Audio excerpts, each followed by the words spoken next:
Since you're the first one up, I'm gonna just leave it plugged in, but if the actual presenters of the item have something, I may need to remove it. That's fine. If I do, I'll just lay it up here.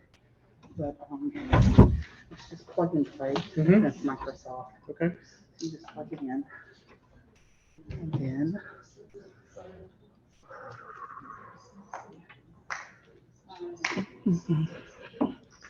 go down here to Windows, File Explorer, the USB. And then Yale. Yale. And then this reducer. Perfect. And then you can close this one out. Okay. Drag this one over. And then if you want to practice with it now, you can. Yeah. But, and you can. I was gonna say, how does it? Can you make it just go full screen with that? That's Perfect. And then you can just swipe.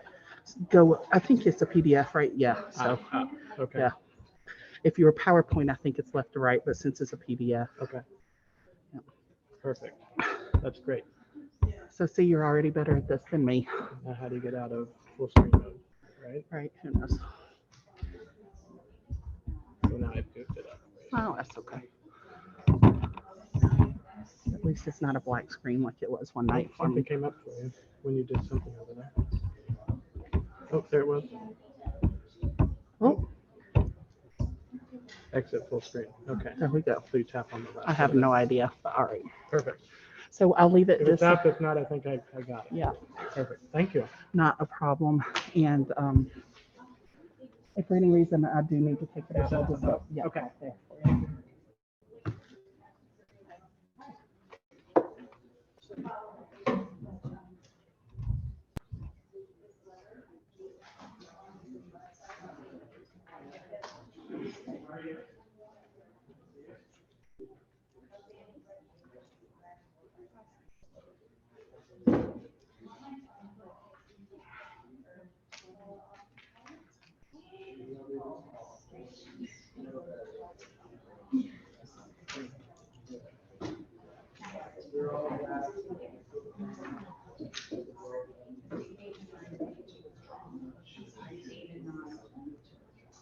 Even if there's support for those, need to be resubmitted and ordinance or additional information.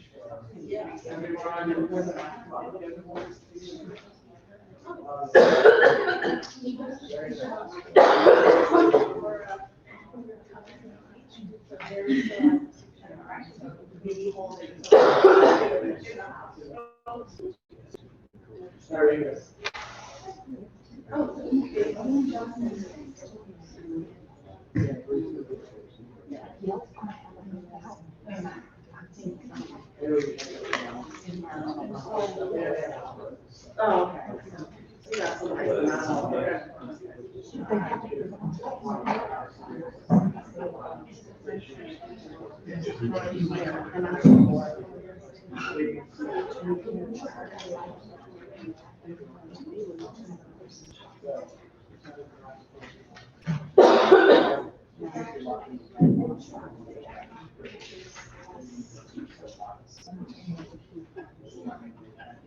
You're with Independent? Yes. What's your name? Nice to meet you, Mia. Nice to meet you. Mia. Cortez. Nice to meet you. Oh, good. Hello, Lisa. How are you? Madam Chair. Oh, perfect. I didn't know how that works. Oh, right.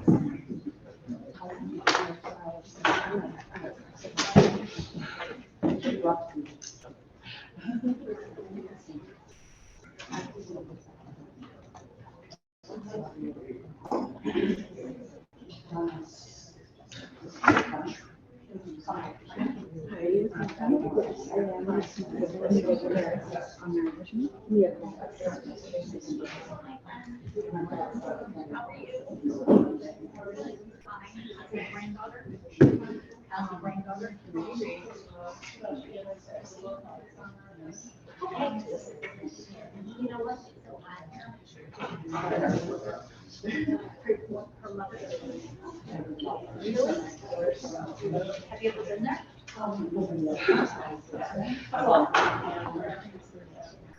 Samantha went there to go to the golf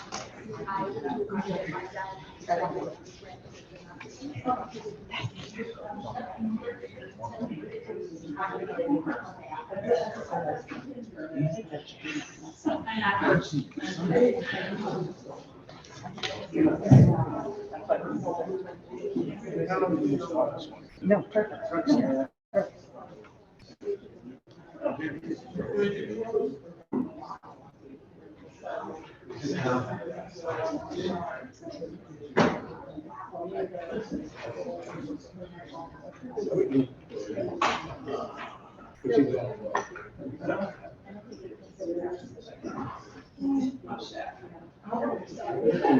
Oh, great.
Good evening.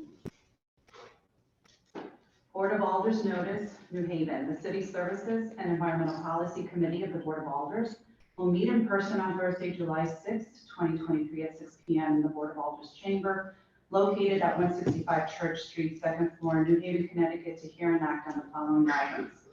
Number 1, LM-2023-0156, order of the New Haven Board of Alders authorizing a public hearing to discuss 1, the many mature trees currently being felled from the Yale Golf Course, and 2, the proposal to build a hauling road through the Yale Nature Preserve behind Long Hill Terrace past 20 homes, which would involve felling many more trees.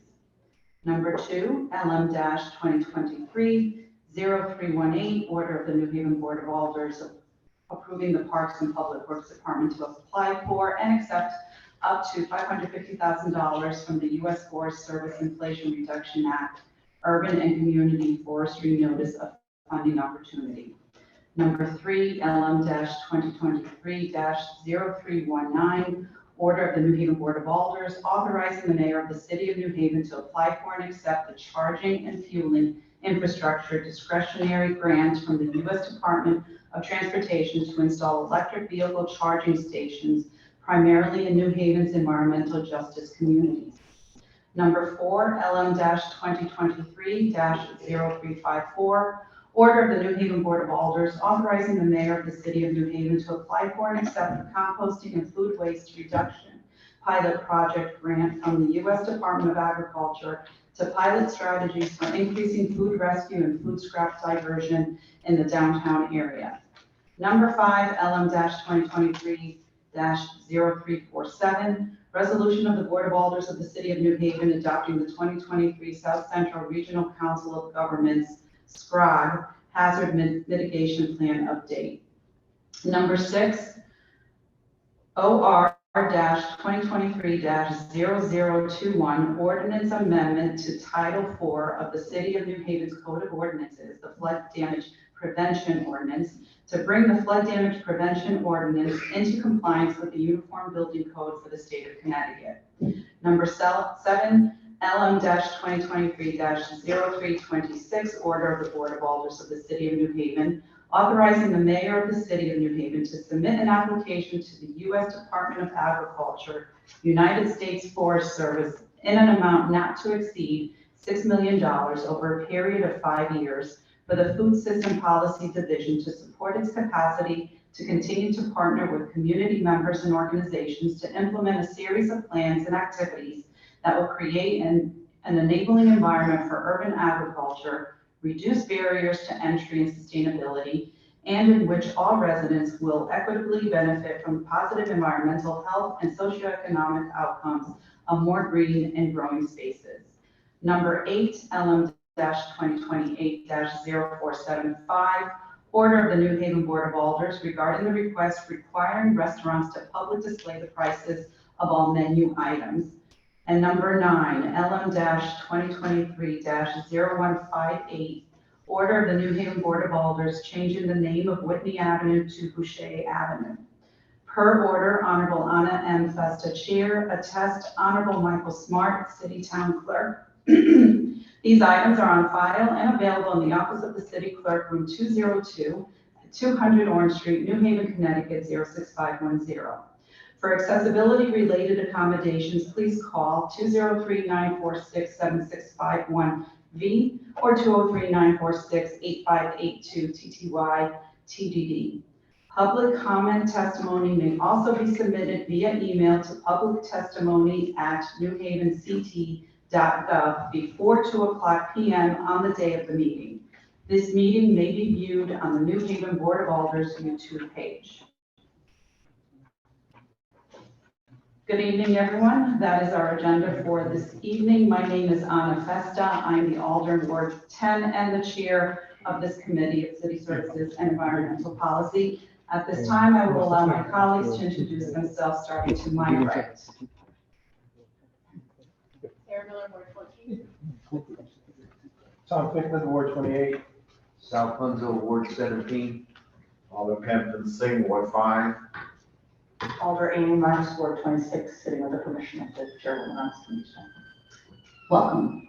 Thank you, colleagues, for being here this evening. As you can see, we have a pretty long agenda. We will begin with a public hearing, as you read on the agenda, and just some housekeeping items before we actually begin. If you are going to testify this evening on any of the items on this agenda, there will be a 3-minute maximum to present your testimony.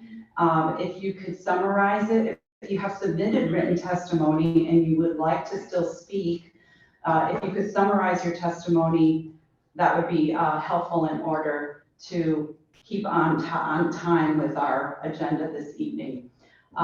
With that, we can begin with item number 1, which is the public hearing. So if we can have Ms. Laura Kahn come forward to present the item, that would be great. Also, one other thing, as Laura's coming up, when you do come to speak, please state your name and address for the record. Good evening. Good evening, Chair Festa and member Lucisa. I know I've probably been testifying before this committee longer than some of you have been on it, so welcome to those who might have not testified before. I'm happy you are here. Thank you I'm Laura Kahn, 54 Cleveland Road, New Haven. Thank you for holding this hearing. I hope you all read the letter the Environmental Advisory Council, the board I chair, wrote to request it. Pressing issues concern Yale's plans to renovate the golf course and update it to conform to PGA standards. This plan is so big, involving removal of at least 800 trees and moving material onto 5 acres of wetlands. It is beyond the scope of the city and is being evaluated by the Army Corps of Engineers in Connecticut Deep. The Army Corps of Engineers team evaluating the plan works in Maine and is completely remote, meaning no Army Corps of Engineer personnel has visited or will visit the site. The Connecticut Deep Team visited the golf course, but not the boundaries with the budding neighbors or the Yale Nature Preserve, where Yale plans to build in Hollywood. We understand the need to cut down dead trees so they don't fall, like those at the Augusta Masters tournament, but not why so many trees must be sacrificed. Broader issues concern Yale's decades-long use of pesticides on the golf course, which resulted in the EPA testing the artesian wells in the late 1990s and finding them contaminated. Yale was given a choice: post a notice alerting people to the contaminated water or use other water in the clubhouse. Yale chose to close the wells and install regional water company water lines in 2001. Then they began using municipal water in the clubhouse and for golf course irrigation. A Yale Sustainability Press report from 2012 touted renovations which limited the irrigation water to 200,000 gallons a day. So they must have been using more before then. In a neighborhood built on wetlands and on top of rivers, with all homes downhill from the Yale Golf Course, as many as 180 homeowners have reported water damage. Former Ward 26 Alder Darrell Burkeen had a thick file of complaints. Flooding has been reported in the parking lot of the Whaley Avenue Diner and on Forest Road. Many Upper Westville homes have had to replace driveways, repair foundations, install sump pumps and French drains, and live with soggy yards, sinkholes, gullies, and flooding basements. In 2004, water problems down the hill from the golf course were reported in the New Haven Register. More problems were reported in the press in 2013, 2014, and 2017.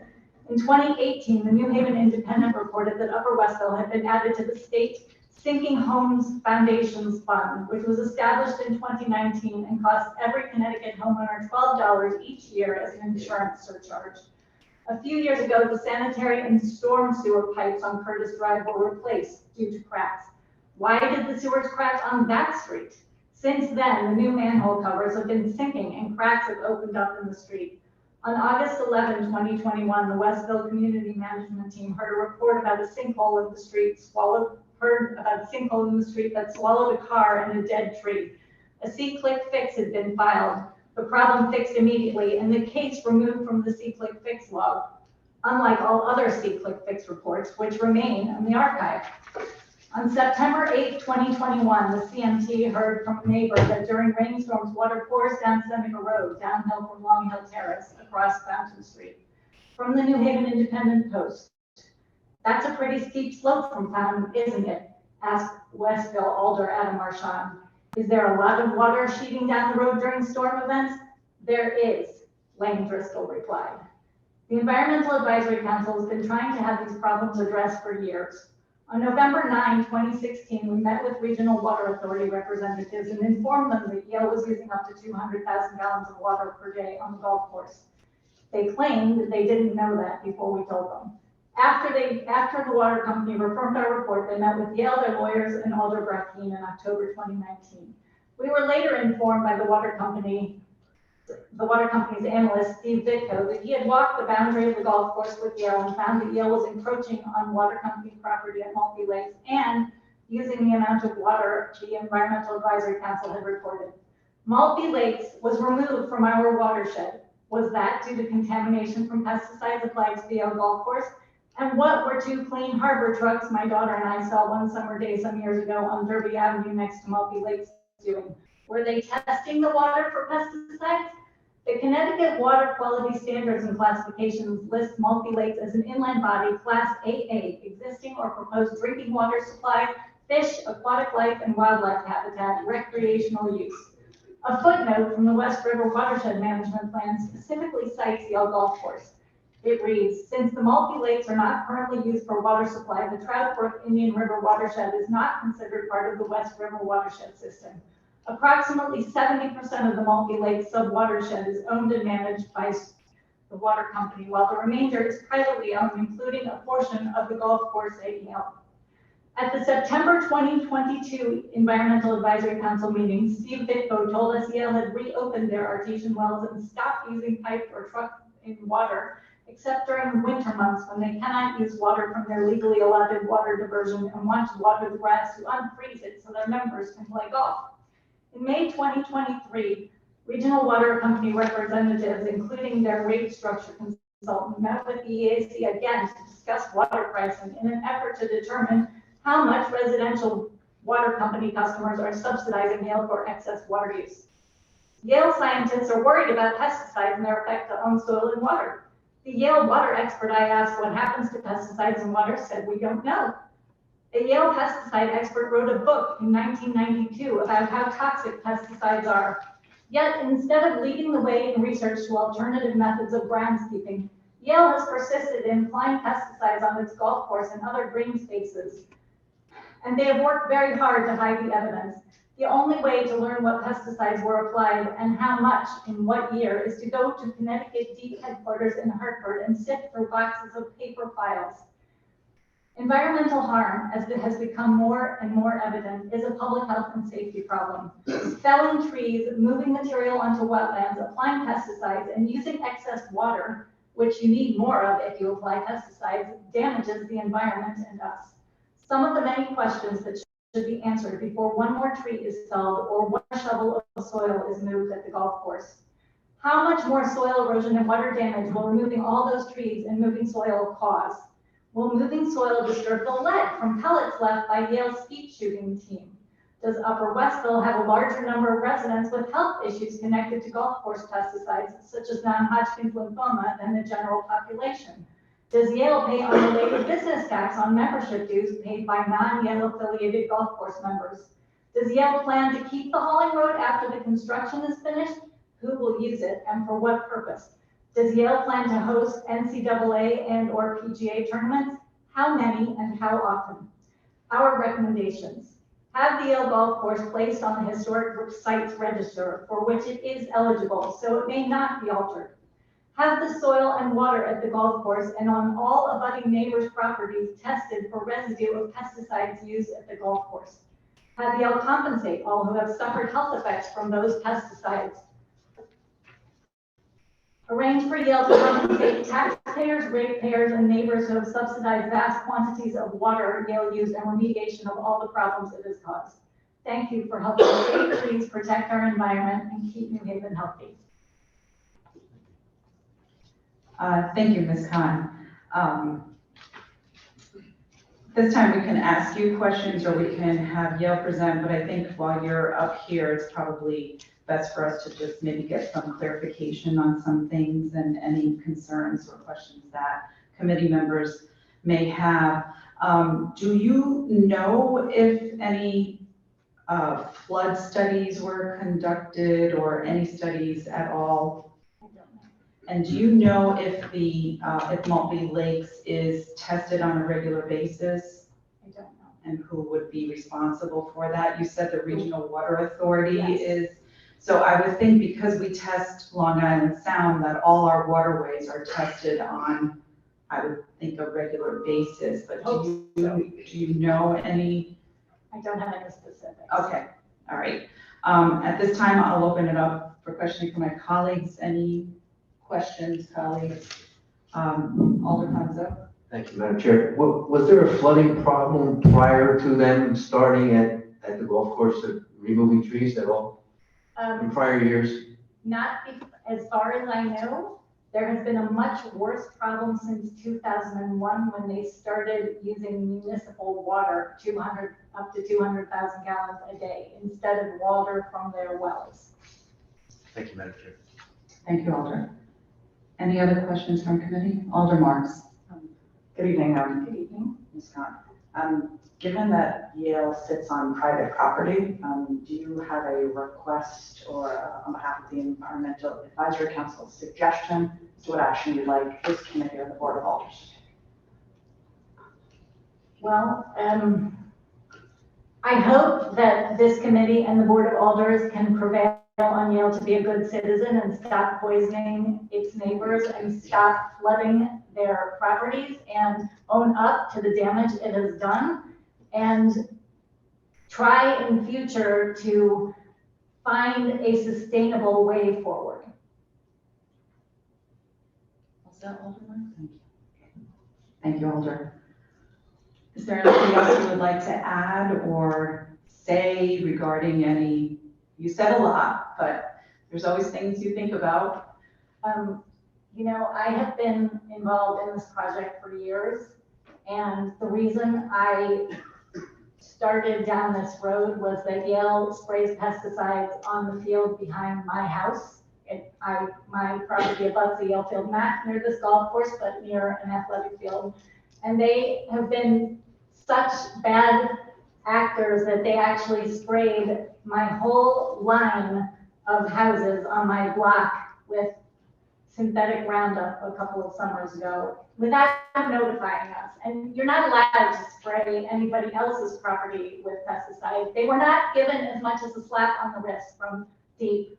They had a meeting with DEEP, but they suffered no consequences. They suffered no consequences from anything. They sprayed pesticides outside the School of Environmental Studies. Nobody called them on it till I did. I mean, I don't understand what these people think. They do not live in a vacuum. Upper Westville, where this golf course is, I don't know any of you, but older marks have visited, but it is in a residential neighborhood. And the people who live there treasure the nature and the wildlife and the birds, and we want it to stay as pristine as possible. And we're counting on Yale to make sure that happens. Alder Miller? Thank you, Madam Chair. Just one additional question through you. I wonder if we can ask what, if any, city policy this about use of pesticides in our parks, and how that evolved. And then for you, Ms. Khan, I would be interested if you could speak a little bit about what you know about pesticides that you've seen. So, may I start the answer for you? In, I think, 2017, the New Haven Board of Alders smartly, wisely passed an ordinance limiting pesticides because the EAC, the board I chair, was trying to discourage people from using pesticides. And it's very hard to keep track of who uses them and how many, because all you have to do is post a little yellow flag, which Yale does not have to do on the golf course. But private property owners who use them have to post little flags, and that's about all the notice you get. And they're not just on the ground, they're in the air, they're everywhere. And so you're exposed to them if you walk by. And then my question about what you know, given your experience, about the health and other impacts of these specific pesticides that you've seen applied. So I don't know if any of you know about Monsanto and Roundup, but Yale has used a vast quantity of that. If you want, I can show you the pesticide application records I have gotten from the folders and folders of them, 4 trips to DEEP, and they use a lot of Roundup. And Roundup causes non-Hodgkin's lymphoma. Monsanto lied about the data, the testing data for Roundup, and we now know it's deadly poison. And many people, including Yale groundskeepers, have been sickened by exposure to Roundup and other things. One groundskeeper I spoke to who deals with the Yale fields showed me a chemical burn on his leg. So there are big health ramifications to this. Maybe instead of building new cancer hospitals, we should stop using products that we suspect or even know are causing problems. Thank you. You're welcome. Thank you for asking. Thank you, Alder Miller. Do we know if DEEP has any laws regulating the use of pesticides? So this is the way it goes. Everybody passes the buck. The city of New Haven, which nicely passed an ordinance encouraging people not to use pesticides, really has no teeth. DEEP claims they have no teeth, and so only the federal government, the EPA, can regulate pesticides, and it's an uphill battle. There is now in Congress an act called PACTA, Protect America's Children Against Toxic Chemicals, Pesticides, and it was introduced by Cory Booker, and they're working on getting that through. And I serve on a statewide coalition called Connecticut Pesticide Reform, CPR, aptly named. And we are trying one pesticide at a time to pass laws to get them ban. So last year, we got chlorpyrifos ban for use except in agriculture, and they use a lot of that on golf courses, a lot. And this year, we tried to get neonicotinoids, which kill pollinators, banned, but that bill failed, alas, in the state legislature. You know how it goes. So anyway, we're still working on that, but that's the size of it is that you have to do it one by one and you can only make limited laws against use, so. Any further questions from committee members? Okay, thank you, Ms. Khan. Thank you, Chair. I suspect you will stay for the remainder of this. I know that Yale has a presentation. If the presenters would like to approach the table, and anyone who will be presenting, please come forward, and just as a reminder to state names and addresses for the record, please. Good evening.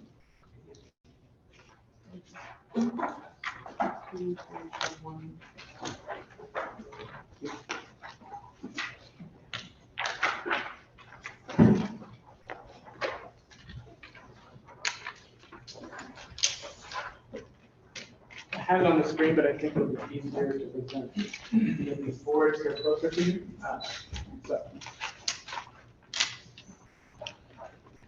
Do the boards reflect the presentation? Oh, thank you. So my name is Jeremy Powers. I'm an associate director at Yale University in the Office of Planning and Construction. I've been leading this project with the Yale Golf Course, the restoration project. Your address, sorry. My address is 1860 Whitney Avenue, Camden, Connecticut. So, and I just want to be aware, you are presenting to us. You want to give your name? Yes.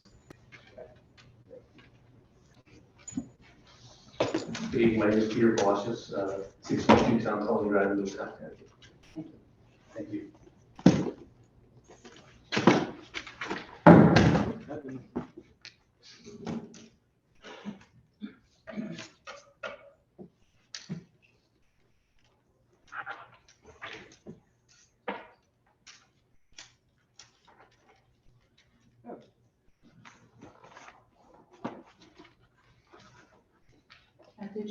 You did mention you had a presentation. It's the same. I'm just wondering if we should display it anyway for our audience We can do that members. as well. I just wasn't sure how to advance it from over here. How do we advance it? It's a touch screen, but you might have to go back and forth and get your steps in.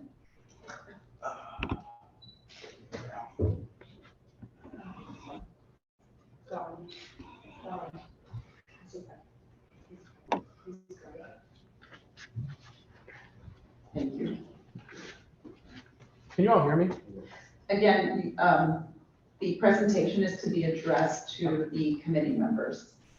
Just speak loudly so everyone in the audience can hear you. It's best to maybe the microphone, so everyone can hear you in the room.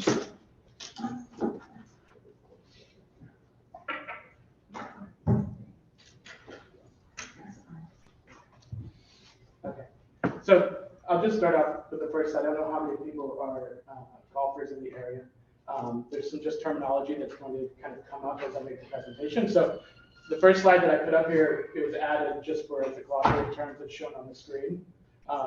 Just so people are aware as I kind of go through the presentation just from a golf course standpoint. So there's just certain terminology, like the tee boxes are the areas where you would start a golf hole. It's where you tee off and start that. The fairways are kind of the open, kind of maintained portions of the golf course. There are fairway bunkers or sand traps. There's also greenside bunkers and sand traps. And then the other main feature are the holes, which is the putting surface, where one eventually ends the hole on a normal hole. So I'll move these. And maybe, Kevin, do you want to move these? Operate that. I'll just move it, the first one. Over here. Thank you. It's just, it's great for the audience to also see what's being explained. Okay, so the first image here before you, Just pull that closer, because again, we want everyone to, even though you're presenting to us, we want you to be loud enough for everyone to hear you. is that better? Yes, thank you. So the first image that you have before you is actually an aerial image from 1934. The golf course was originally built and constructed in 1926. And you'll see that there are actually 4 large bodies of water originally on the site. The 18 holes were developed on roughly 200 acres inside of a much larger parcel that we own. The other part of that parcel is known as the Yale Nature Preserve. It's kind of outside of the boundaries of the golf course. You'll notice this large pond here on the right side of your page that was originally there. That is currently actually where the neighborhood was built, over this pond. The 3 existing ponds still remain on the golf course today.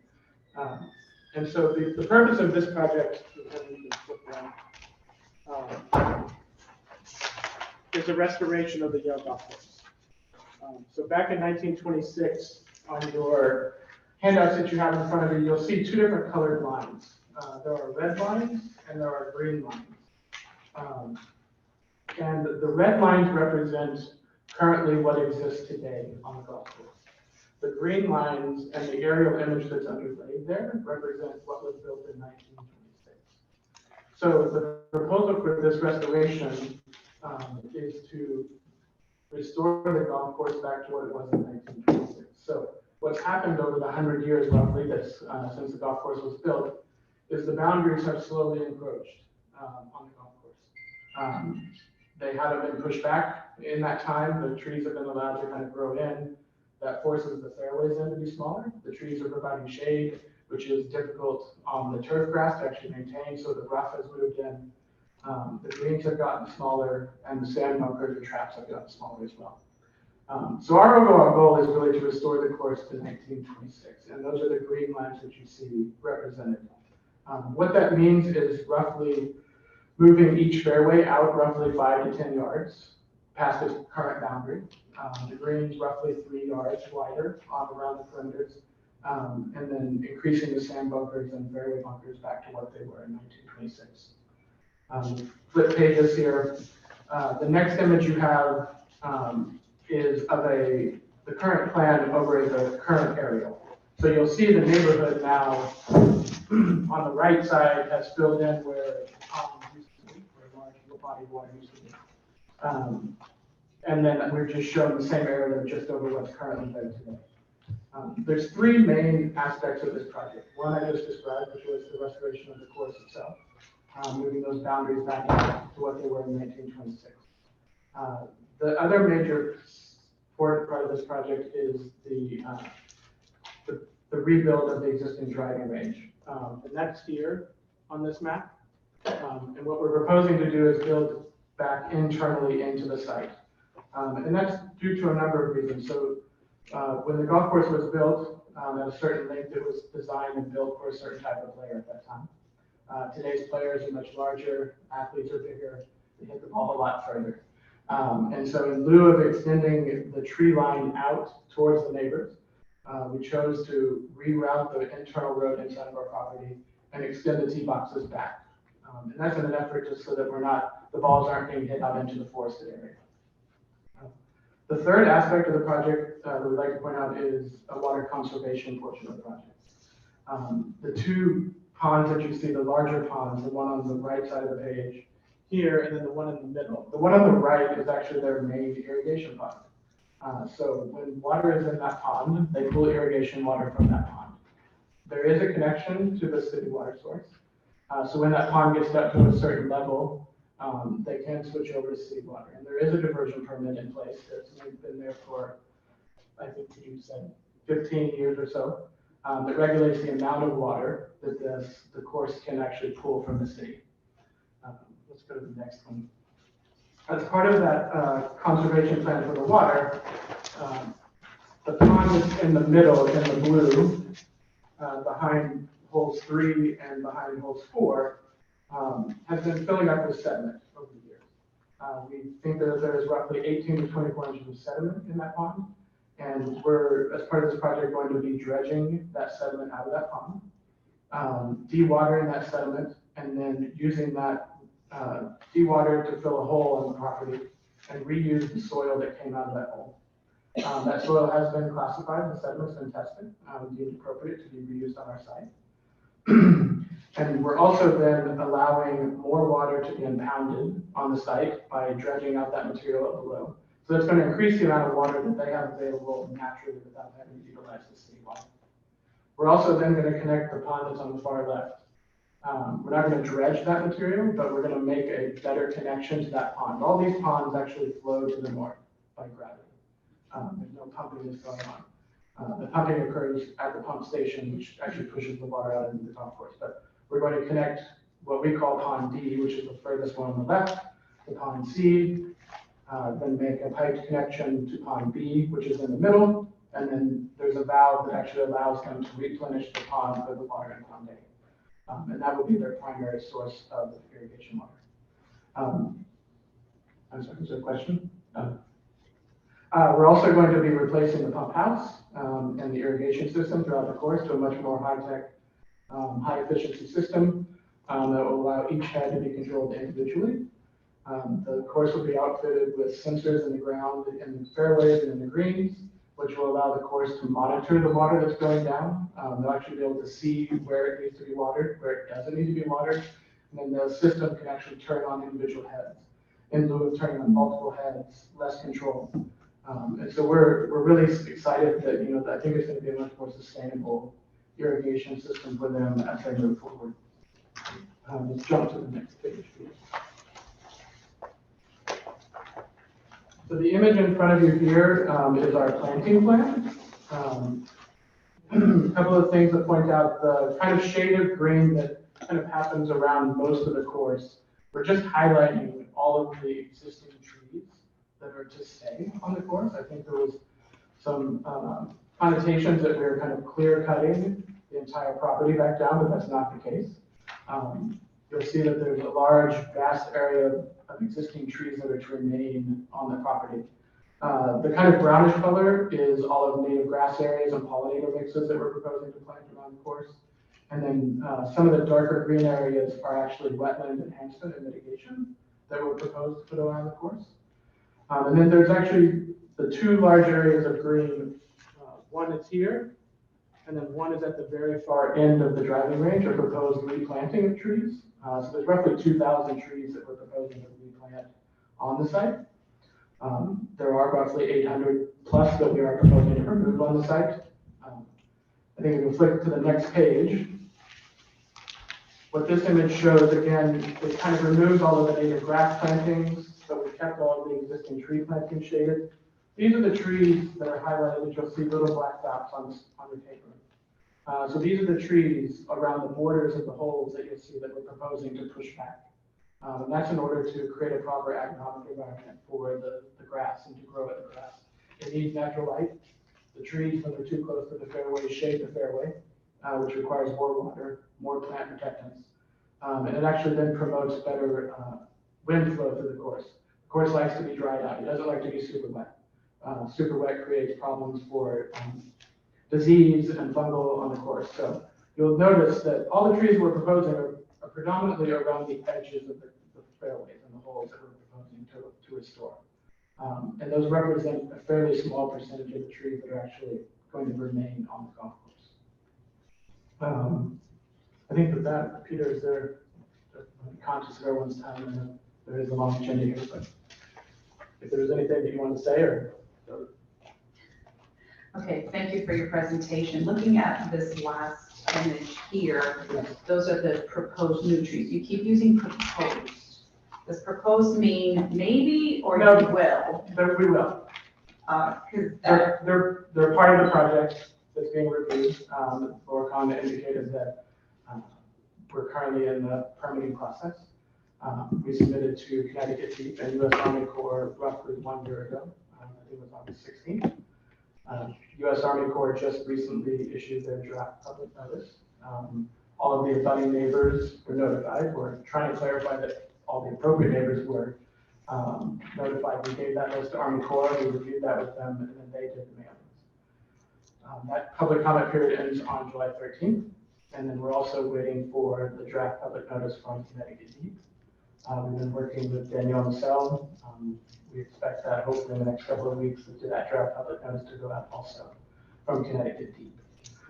So both of those individuals, we had Corey Rose from U.S. Army Corps and then Danielle Massell actually both visited the property early in, I think, November, around Thanksgiving time.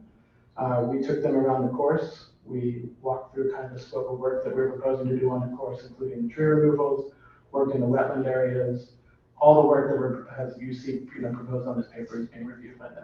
So both of those entities did come to the course and walk the course. Okay. Do you, I know there's a bunch of maps here. Is there one that shows the existing tree line as you have in this last slide? Because this is the placement of the proposed So new trees. The only placement that's shown on the map are these dark green areas, here and around this road. All of the black dots represent the trees to come down. Okay. So the edge of the black dots represents essentially the existing tree line that currently exists today. And that's why you'll see those edge boundaries being taken down in order to push the boundary of the course out. And that's in order to widen it back to what it was in 1926, and then also gain the proper agronomic environment for that grass to grow, be sustainable, require less water and less protective. What effects will that have though on the surrounding areas, taking down all those trees? I mean, they absorb water, they provide a lot of good, and what was the number again? Was it 800 plus? It's around 900 trees. Around 900 trees that are coming down and approximately 2,000 Being replanted. that are going to be replanted in which areas? In the Again, those green areas. dark green areas here. Anywhere else or just, All the other plantings from the previous page yeah, have to do with like native grasses being put in, pollinator grasses, repairing the ponds, planting around the pond edges, removing invasive species that currently exist out there, and then replanting them with native and appropriate species to hopefully block those out. From a stormwater standpoint, I think you're referring with the tree removal. All those will be reconstituted as grass or roughed areas. So we're not going to leave them bare. There was an extensive stormwater study done by our engineers, Ty and Bond, who are here if there's any technical questions that need to be answered. There's no increase in runoff from the site, but we are meeting New Haven's regulations for retention of the first mentioned runoff. and then just one additional question before I ask my committee members to ask questions. You mentioned that there is a valve for the irrigation that runs with the city at a certain point. Does Yale compensate the city for any overage? And We're limited to the 200,000 by based on diversion, and the golf course pays for that water if they use it operationally. So they get billed just like you would as a resident. okay, so the compensation does exist. That's correct. Okay. Colleagues. Alder Marks. Thank you, Madam Chair. Your discussion did not speak to the hall route Oh, and the construction sorry. behind Long Hill Terrace. Thank If you. you could I can. clarify that for us, I think there's much interest in hearing about the hall route behind Long Hill Terrace development. I'm trying to think the easiest one. It's really probably exhibit 5. Second to last. So if you see where the tree line is kind of not colored in, just graphically, you see the Hall Road. And that's coming off of Fountain Road. This was reviewed with the city of New Haven roughly a year ago. That proposal is to build basically a construction access road. We were concerned about bringing extensive trucks through the Conrad Pond or the Conrad Drive neighborhood, off of Fountain all the way through the neighborhood. So the proposal was to actually come off of Fountain onto our property, build a temporary construction road. So that will involve timber matting, we'll have soil erosion control protection for that area. And that's where materials will be brought into the site. As part of the rebuild, we do need a lot of sand, a lot of soil brought into the site in order to rebuild the tees and the greens and the tee boxes. And so that road will be built kind of at the beginning of the construction project. And then the proposal is, as the project is done, we're going to work our way in a counterclockwise fashion around the golf course, roughly starting at hole 10. And we're counterclockwise around and then back out of the site. So once we're done with hole 7 will be used for the laydown area when that material is brought to the site. We will repair that fall road, remove all the timber matting, and then restore it to its natural condition when we're done. And then that'll be open to the public again as an accessible walkway or pathway into the nature reserve. The other scope of work that Andy Marks mentioned in that meeting was the city of New Haven, Giovanni and Don Henning from the engineering department made Yale aware of some issues with some storm drainage issues on Stevenson Road. There's a catch basin that exists at the end of Yale property. Yale property actually owns a very small sliver on your map. I'll point to it here between two houses. That's a Yale property. So at the end of that property, there's a head wall and a catch basin, and the city storm line in the street, after engineering studies, is not adequate to handle all the volume during a large rainfall event. So the city asked if there was something we could do as part of this project to correct that issue. So along the back of Stevenson Road houses that on the Yale property, we're proposing to put in a new drainage channel. And so what's happening is natural stormwater that's flowing off of hole 11 as it makes its way through the undisturbed area that's always discharged down the hill.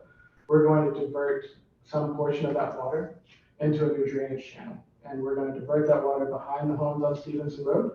And then we're going to discharge it back out to the multi-lake property area, which is where it discharges anyways, if it ran down the street on Stevenson Road, through the houses, eventually to the wetland areas behind this one. So we're just going to divert, I think we said it's roughly, I want to say 75, 80% of that water maybe out of that channel. We're not going to completely let it dry up. There's going to be some portion of that open rain that the storm system can still handle at the end of the road.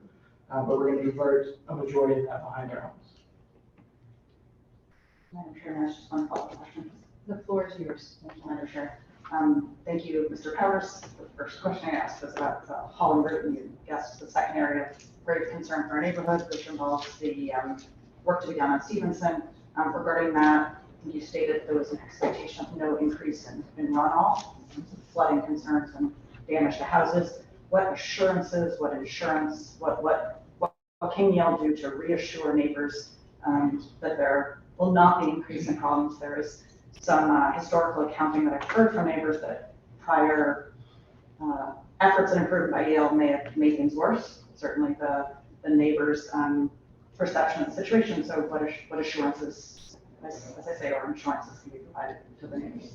I think, the work that we're putting in Stevenson will reduce that runoff that there's experienced in Stevenson Road.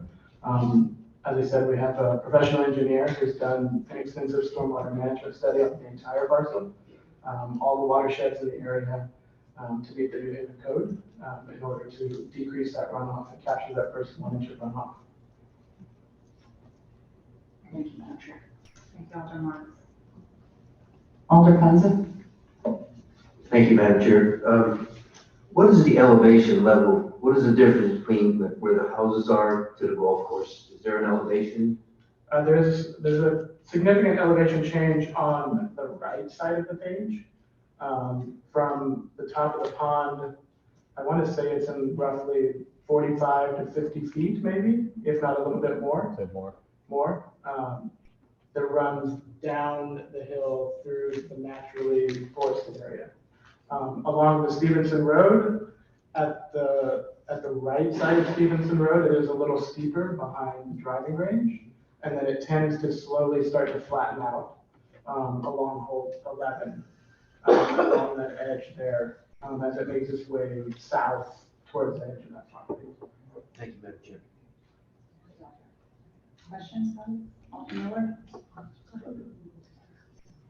wonder if you could share with us the budget for the project? So the construction budget is roughly $17 million for the construction of the restoration. Okay. And I wondered if you could share sort of who the golf course is for, how many people use it a year, what are they, and is there a projection for after this renovation, what that user Perfect question to base is? address. So, since we reopened in COVID, the golf course has become the most inclusive it's ever been in its history. So post-restoration, after it's all done, it'll continue staying that way. It'll be open to the public. Anyone can access it. About like how many people use it per Per year year? currently, and what's the estimate after this renovation? So currently, we're estimating anywhere between 9,000 to 12,000 rounds a year. And post-restoration, that should increase to about maybe 15,000 a year. Okay. Yeah. Follow. Can you tell us what would happen if these trees were not cut down? What would happen? I mean, you're talking about an increase of up to 3,000 users a year and 900 trees casualties for that. So I'm just wondering, what would it look like if they just weren't cut down? I think it would inhibit our ability to create a more economical and sustainable product at the end when we're done post-restoration. Those trees provide a lot of shade on the course, which is not like the right environment for grass and turf to grow.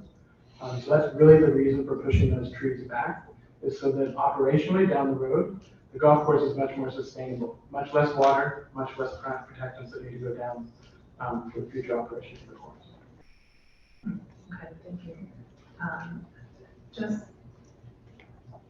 one more. I wonder if you could speak to the use of Roundup and other pesticides and what the university's practice is generally and what specifically the practice is at the golf course. So the use of Roundup, which is a herbicide, a pesticide, is used to basically just kill off grass. We don't typically use Roundup at this point in operations at all.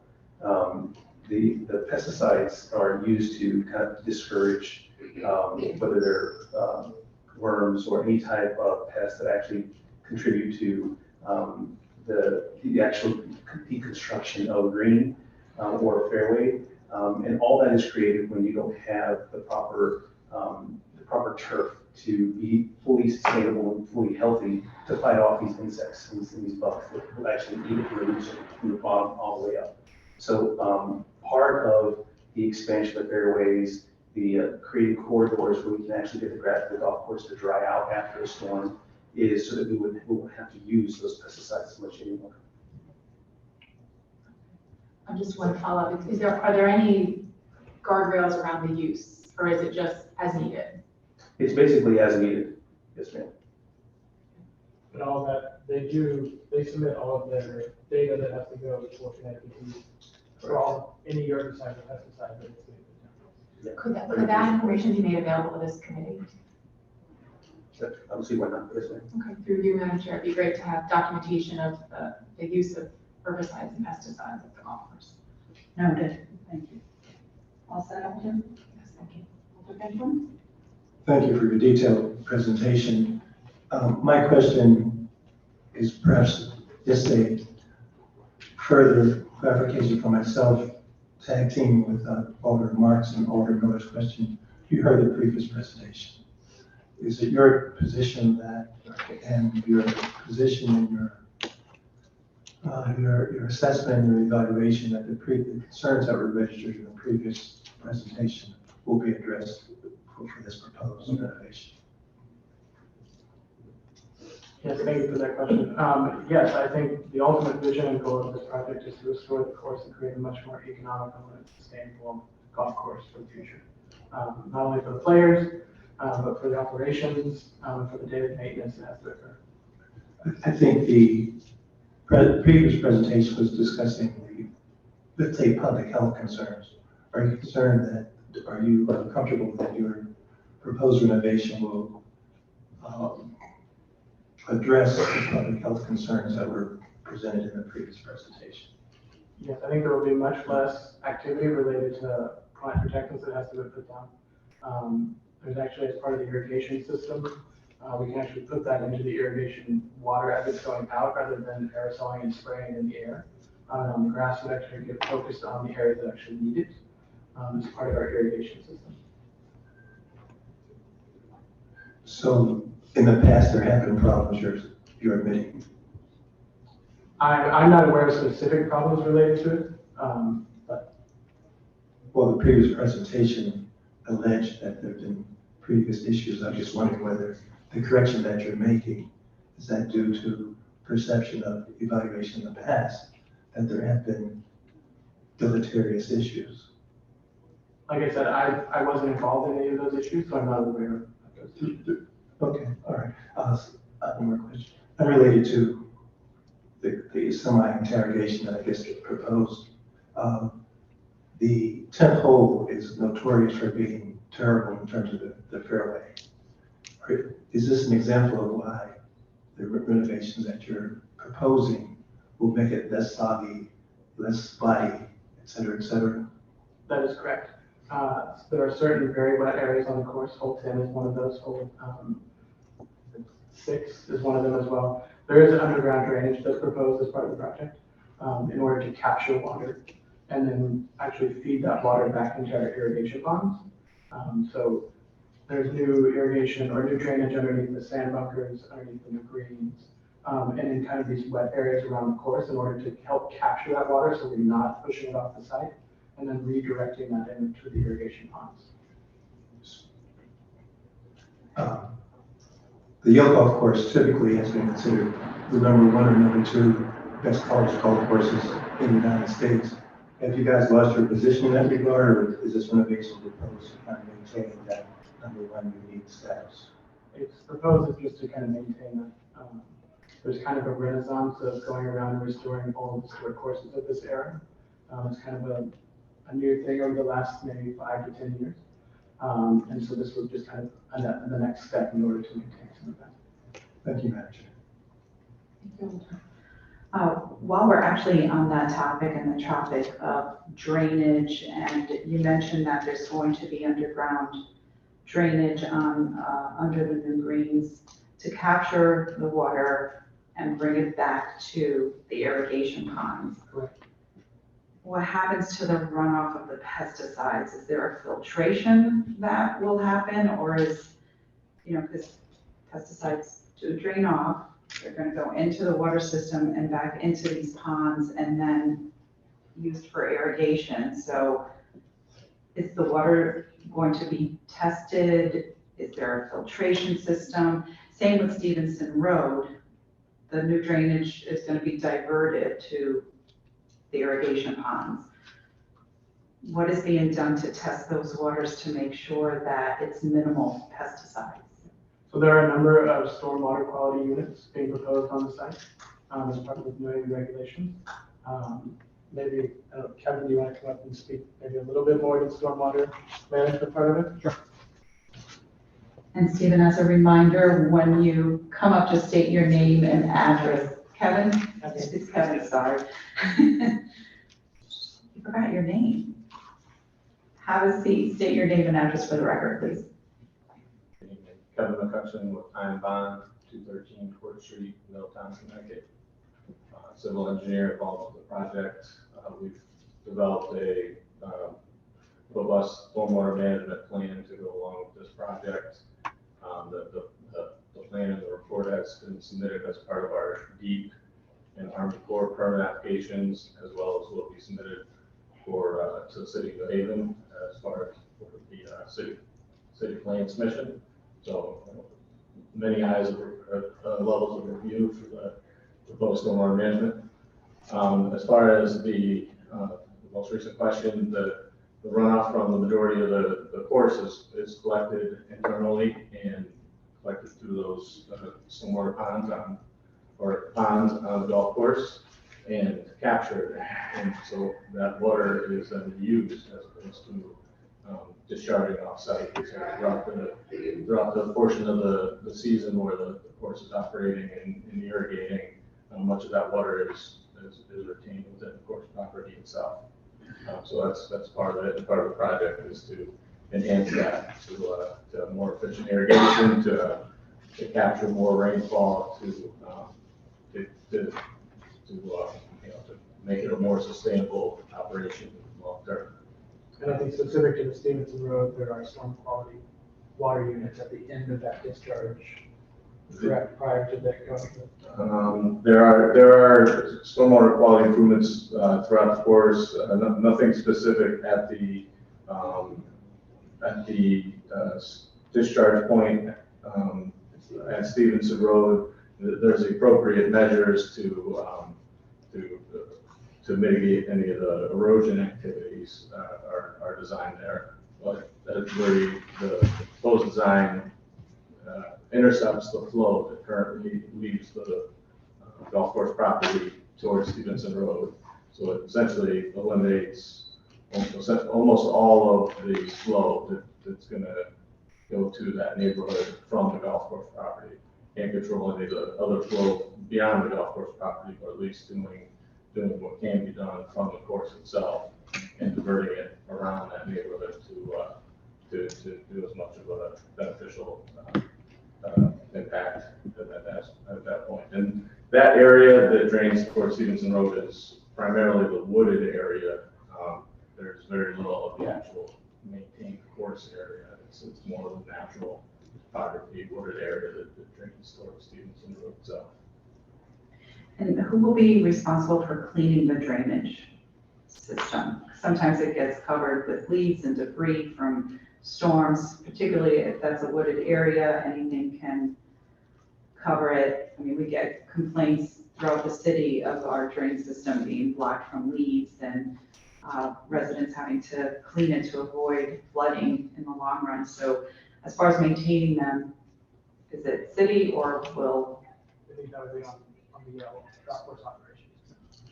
And that is something that's going to be done monthly, weekly, bi-weekly? Is there going to be a schedule, or is someone from maintenance just going to go around and evaluate? Yeah, we will incorporate that in our daily routine. Yes, so we'll constantly look, especially after storms. Yes. Mr. Alder Punza, you had a question. Thank you, Madam Chair. Two quick questions. Is it a public or a public course?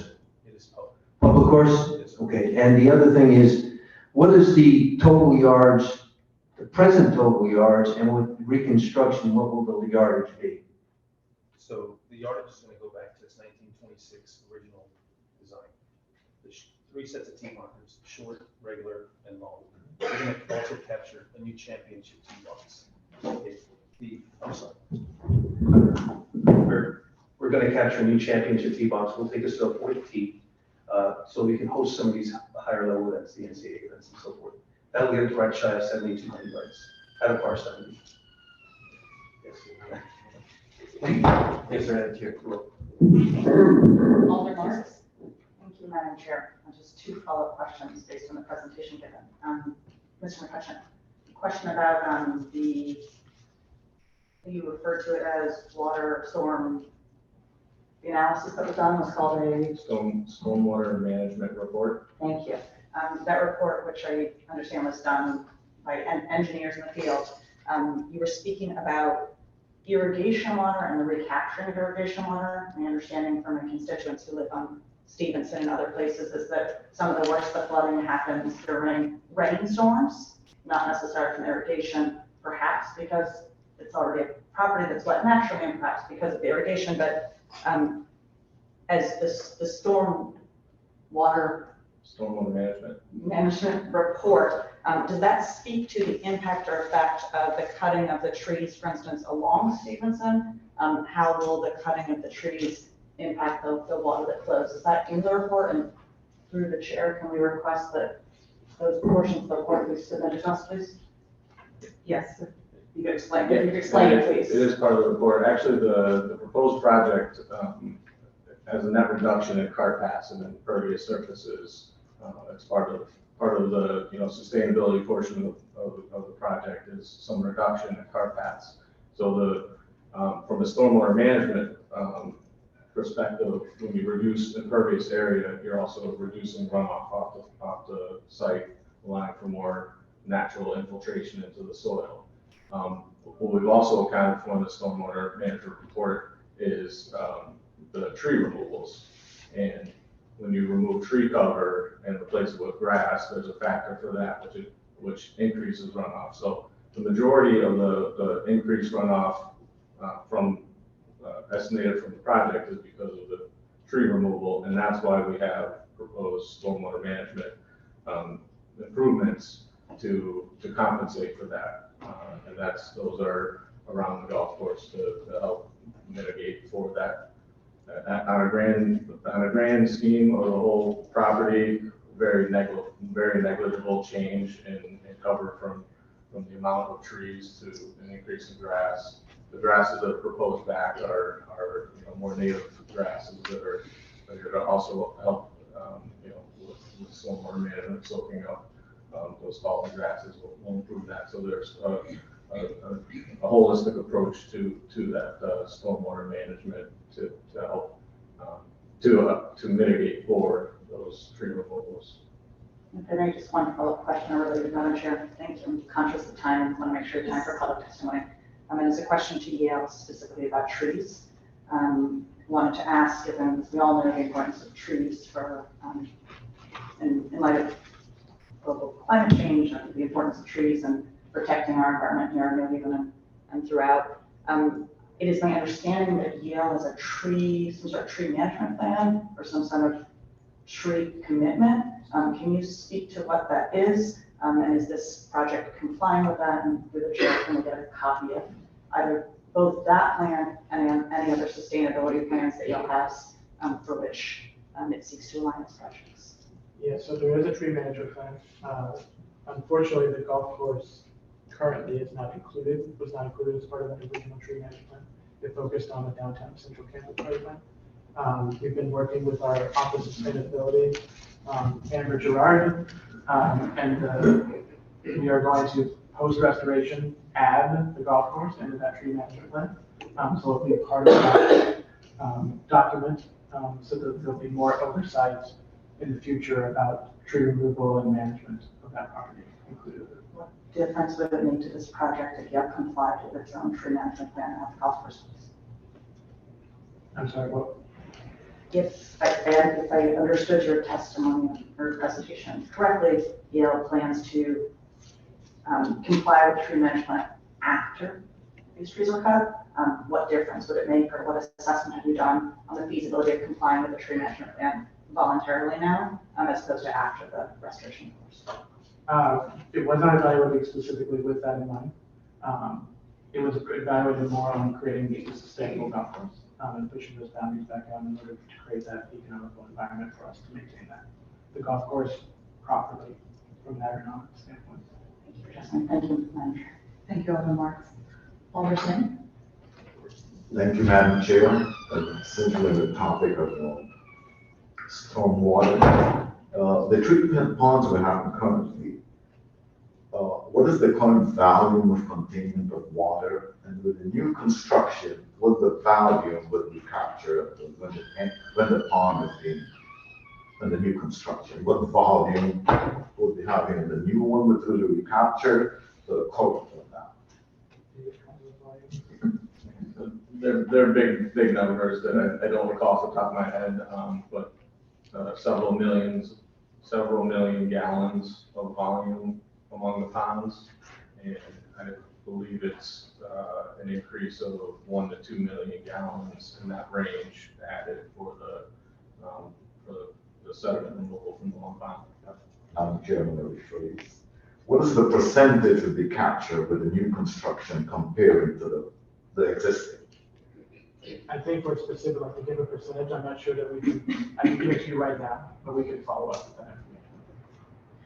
Yes, I feel like there's a lot of data requests being made by my colleagues, and if you can provide us maybe with the report that deals with a lot of what we've been discussing and the concerns that also the residents have, that would be helpful for us to share that information and to just be aware of what we need to be aware of. I'm sorry? Yes. So the purpose of these ponds are to capture the runoff. Capture rainwater, yes, and pound more water on the site. So and pump more water in the site, avoiding it to run off to the neighborhood ponds and so forth. Correct. Thank you. Any other questions? I just have one last one before we open it up to the public. What outreach has been done to the area residents? Yes, good question. So a number of weeks ago, we made a presentation to Alder Marchand and Alder Marks as kind of a kicking off to let the community know and their alders know what we're proposing to do on the property. Roughly a week and a half ago, we met with State Representative Pat Dillon. She came to the golf course. We presented the same material that you're seeing tonight to her that we had presented to Amy and Adam Marchand. On July 12th, we are scheduled to go to the Westfield Management Downtown or Westfield Management team to make that presentation to that community. And then we're also planning a larger community outreach meeting, date to be determined. We're trying to work with Amy in the area, hopefully sometime in August, to kind of open up and have another presentation similar to this, to the broader community, specific to the neighbors of the area. And then we're scheduled to submit in August for a September New Haven CPC hearing for the stormwater management and soil erosion control review as part of their process in order to get a permit from them for that. And then we're hopeful to have our permits from Connecticut Deep and U.S. Army Corps by the end of September as well, and then scheduled to start construction in October. And that will run for roughly 2 years with a soft planned opening at this point in August of 2025. So the course will be closed for roughly 2 years post restoration. So the bulk of 24 would be the construction of the course, reconstruction of the course, restoration. And then the bulk of 25 would actually just be allowing the golf course to grow in for all the new native grasses, all the new grasses, letting it establish itself before it starts getting played on. Thank you.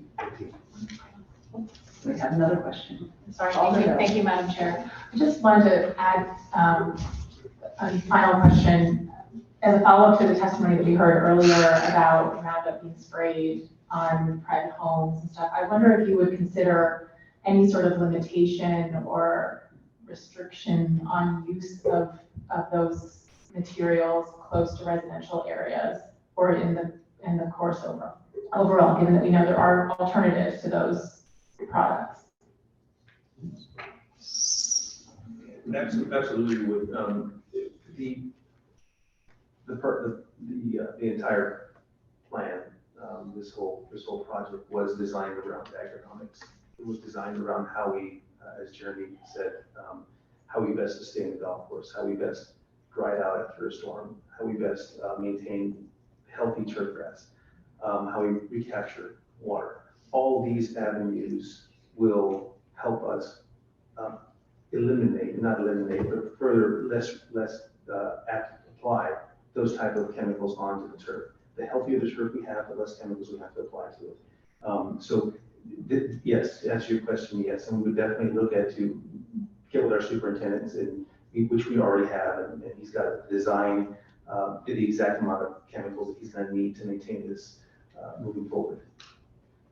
Okay, and my question is, to whatever extent that does or doesn't occur as a result of the changes you're making, would you consider some other restrictions around using these materials, especially close to people's residences? And you know, just at all?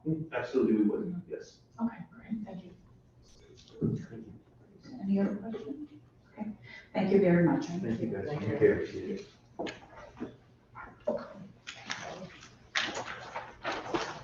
At this time, I will open it up to the public. So if there is anyone from the public that would like to speak on this matter, this will be the time. We do have a sign-up sheet that I will be following, and if you did not sign up, that's okay, because you will have the opportunity to speak.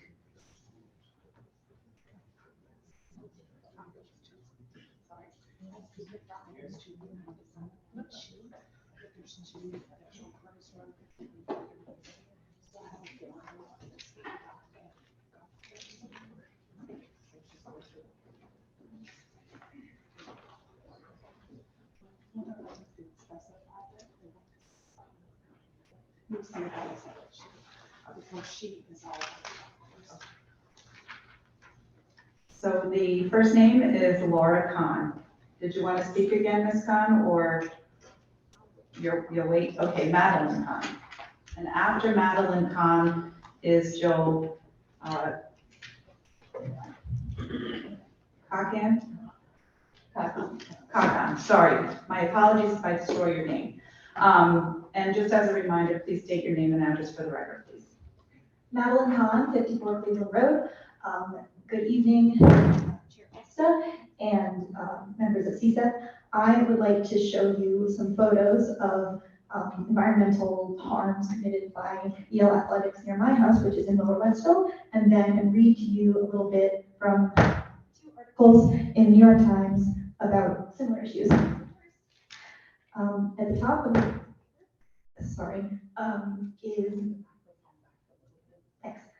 is an image of Yale watering its turf, which is artificial plastic turf field hockey field with 2 different sprinklers at the same time in the middle of the day to make the ball go fast. At the bottom of the page are images of 2 tree branches that fell off my 200-year-old maple tree in my backyard because Yale built a hauling road. I don't know if it was intended to be temporary, but it has been there as long as I have lived there, which is about 15 years. No, 20 years. My maple tree is dying before its time. It is 200 years old and it should last many more hundreds of years, but all the branches on Yale's side are dead and they are falling. So here you go. So now I'm going to review a little bit from an article written by a lawyer in Oregon about mature trees and why they're important. A recent assessment of Oregon's forest reserves in the journal Frontiers in Forests and Global Change concluded that the most important action Oregon can take to mitigate climate change is to preserve existing forests. Because it takes decades for young trees and their surroundings to absorb more carbon dioxide from the atmosphere than what's released, the study said that planting young trees will not result in much additional carbon storage within the time left to meet urgent targets to slow global warming. They planted over 650,000 trees, but this study says it won't make any difference. And I would like to note, we do not live in 1926, we live in 2023, and we are in the middle of a terrible climate crisis. More than 10% of the nation's carbon emissions are captured each year by its public and private forests. Of these, many old growth and mature forests have a combination of higher carbon density and biodiversity that contribute to both carbon storage and climate resilience, according to Agriculture Secretary Tom Vilsack, who oversees the Forest Service. Our elected officials, like you, can show us that they are serious about doing their part to slow climate change by protecting our beloved shade-giving, carbon sequestering, wildfire-resistant, watershed-stabilizing, and wildlife-enhancing mature and older trees. And I would like to note that later on this agenda is a proposal to accept a forestry grant for urban forests. So it would be really, really silly for you all to allow this project to cut down 900 trees and then have a grant to plant trees. And won't matter. Okay, so that's the trees. So now from the North Fork of Long Island in Mattatuck, there is another development that makes sort of similar things to this proposed project. There is a local resident who would like to build storage for yachts, and 3,000 of the 500,000 people who live there have signed signatures on a petition against it. He would like to strip a hillside. Am I out of time? Yes. You're welcome to submit your testimony as well, so please do so if you haven't already. And just for the record, we do have testimony from a Nancy Osterweiss alderman who submitted testimony as well, who is concerned about this project. Thank you. Thank you.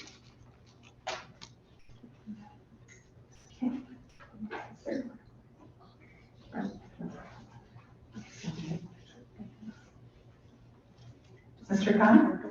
My name is Chet Thompson. Oh, wrong person, sorry.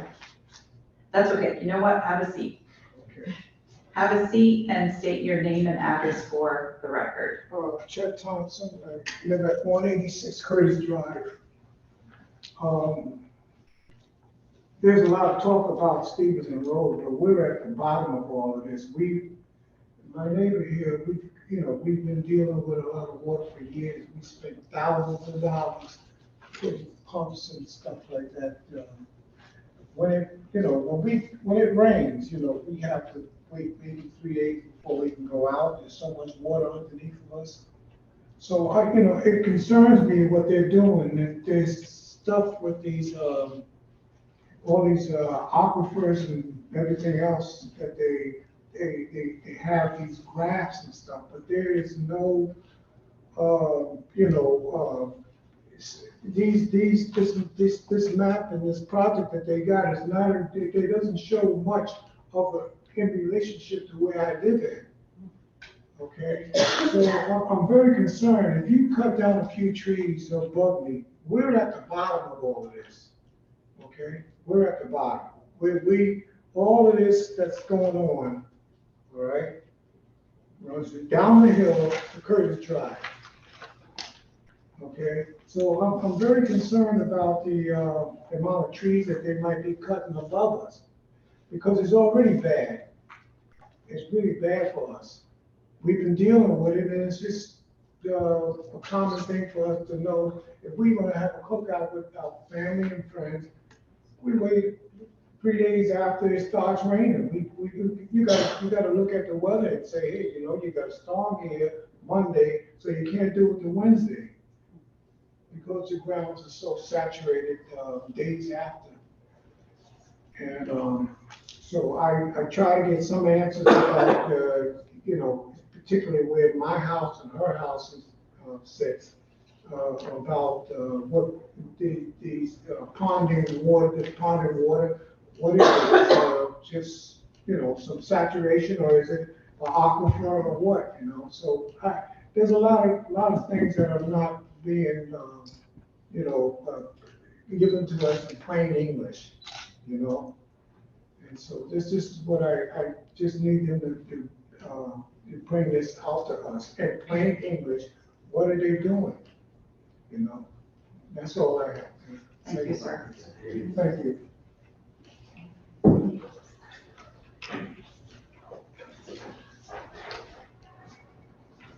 Joe?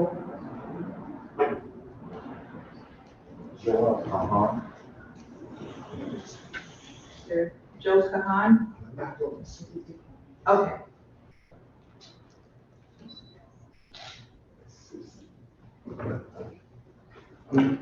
Susie Khan. Okay.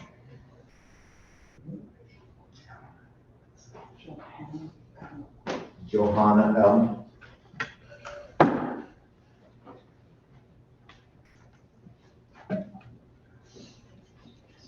Good evening.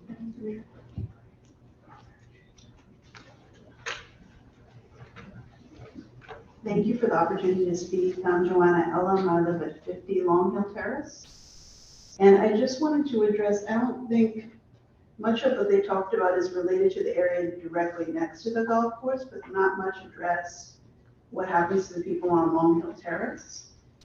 Behind our houses is a beautiful nature preserve filled with wildlife and trees that in order to build this access road, they're going to have to take down some of those trees. In the past, when trees have been cut down, they've come late at night with bright lights and equipment grinding up and cutting down trees.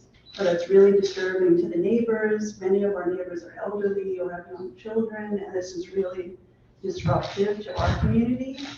As well as we do also have lots of concerns around water in our homes, and cutting down those trees is just going to further contribute to that.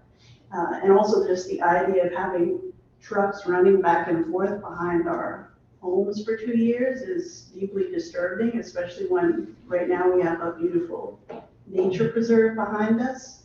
And the trees also do a lot for our block in terms of blocking noise and lights from Route 15. And so taking those trees down is also going to contribute to additional problems for our community as well. Thank you. Thank you. Tony Butler.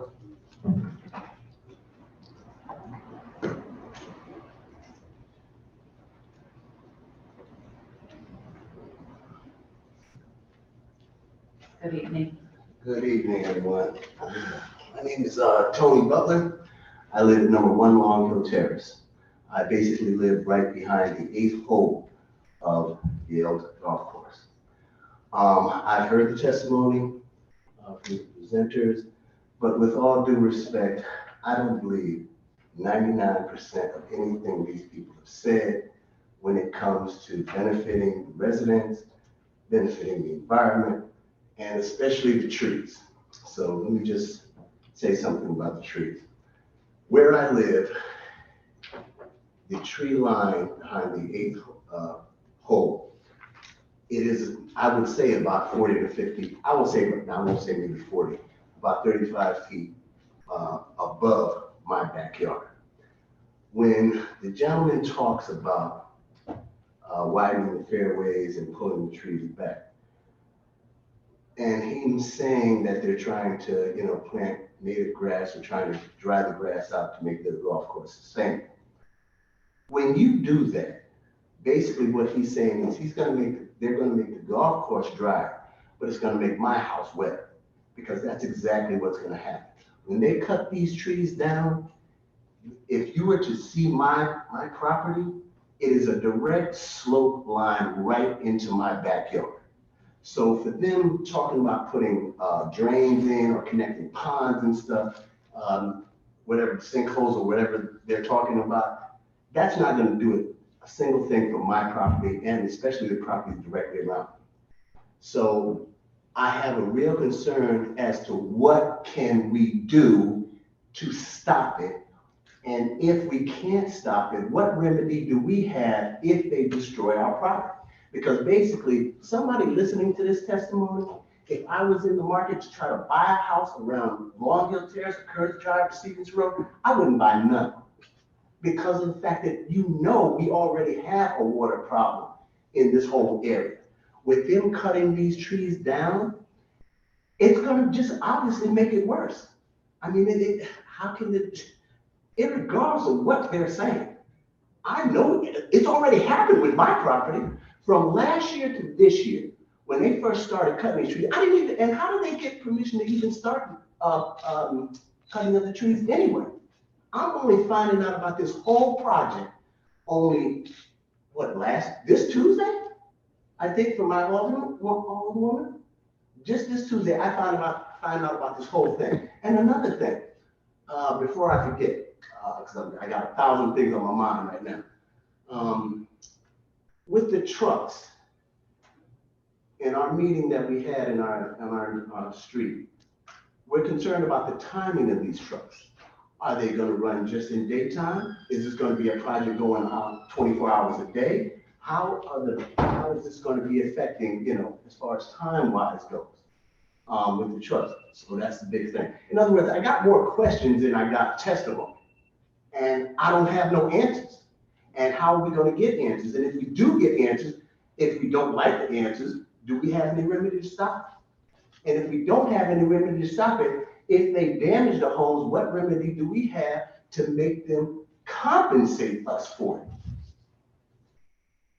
Thank you for your testimony. And you know what? The questions are being heard by the folks that did come and present. So hopefully they're taking those into consideration for all those community meetings that are going to happen. And we can get those dates out as well. And hopefully the press who's here will also publicize some of those dates. So there's a broad broadcast of those community meetings to make people aware of when they will happen. And hopefully aware of what they can do about it. Thank you, sir. Yeah, you're welcome. Thank you. Gerald Abram.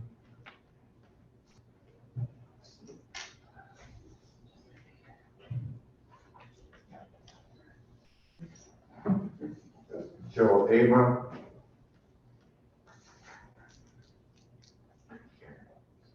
Jay Rock.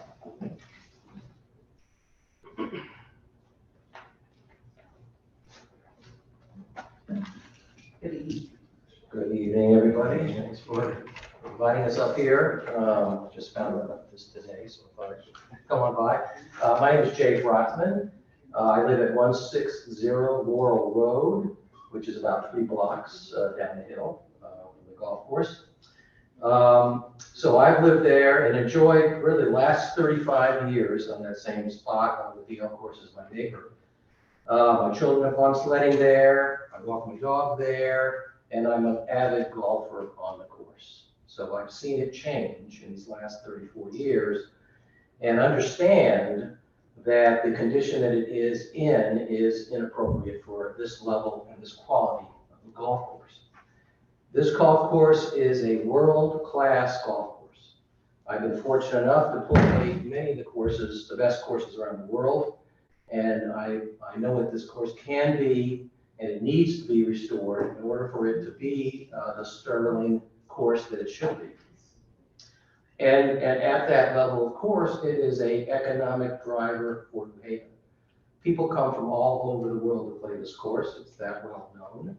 And they want to play it in a condition that's suitable for the level of play that it deserves.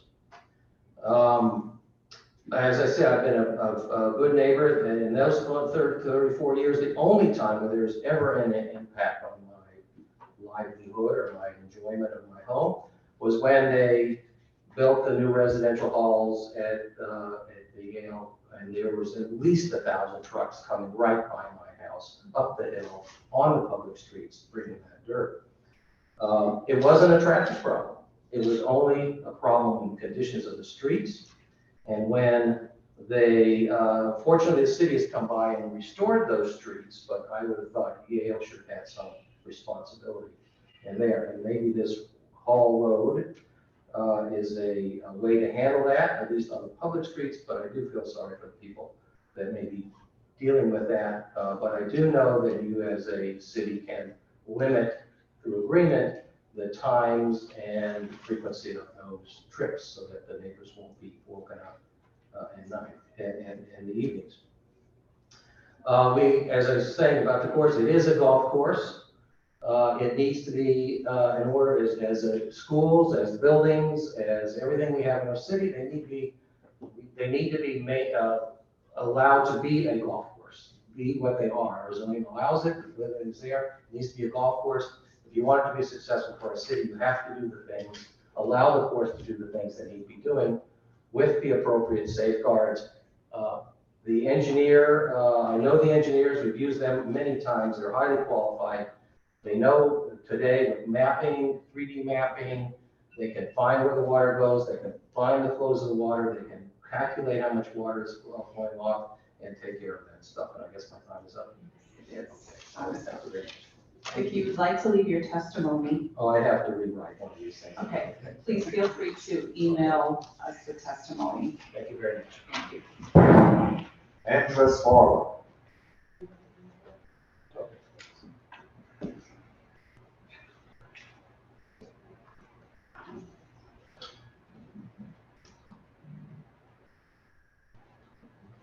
Good evening.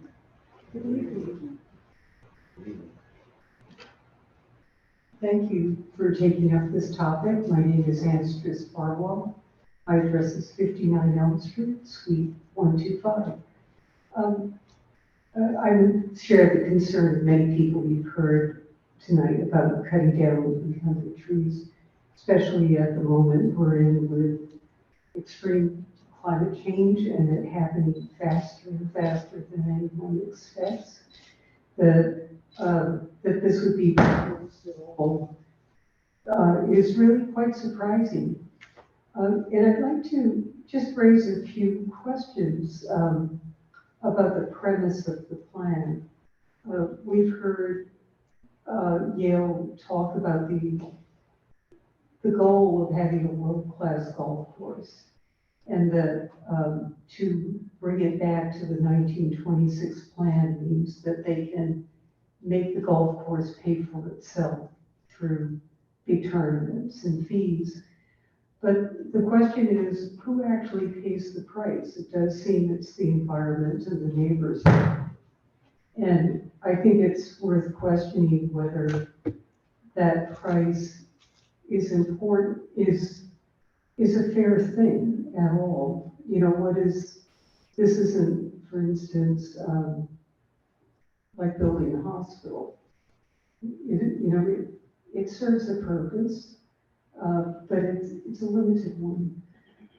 As you know, my background is historic preservation. That was what I studied when I attended Yale as a graduate student and what my profession has been before the work I do now. And I did see the letter from the State Historic Preservation Officer saying that he did not see that there'd be impacts on the historic character of the area. But I think that this really needs to be looked at more carefully. As you heard, I think it was from Laura Kahn, it is not listed on the National Register, which means that a nomination and research has never been done on the golf course.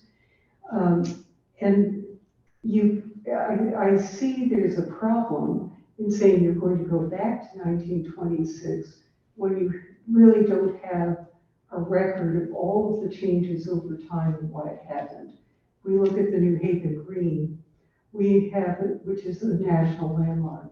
We know it's pre-colonial history, we know it's colonial history. We know what happened during the New Republic when Hill House put through Temple Street.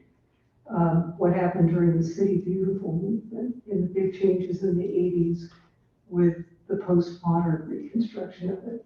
Every one of those phases has real significance.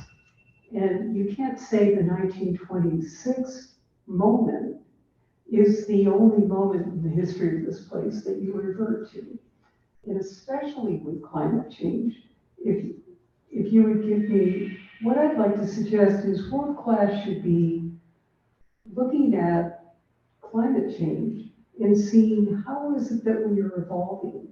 There's interesting golf courses around the world in many different types of climates that aren't trying to be the model of the water, like the ocean. But they recognize it's got to be a different thing in different places. So I don't accept the premise of this going backwards to one date. And if anything, we have to go forward. I'm sorry. Accommodate climate change and its new environment with all the residents around it. Thank you. And if you'd like to leave your testimony, That's fine. or email it. Donald Hayden. I'm just gonna remind testifiers, and I apologize that I have to give you 3 minutes, but we have still 8 items on our agenda that we need to go through. Mr. Hayden, Yes. welcome. Yes, I'm not used to sitting here. We're not used to seeing you on that. Donald Hayden, 6 Long Hill Terrace, New Haven.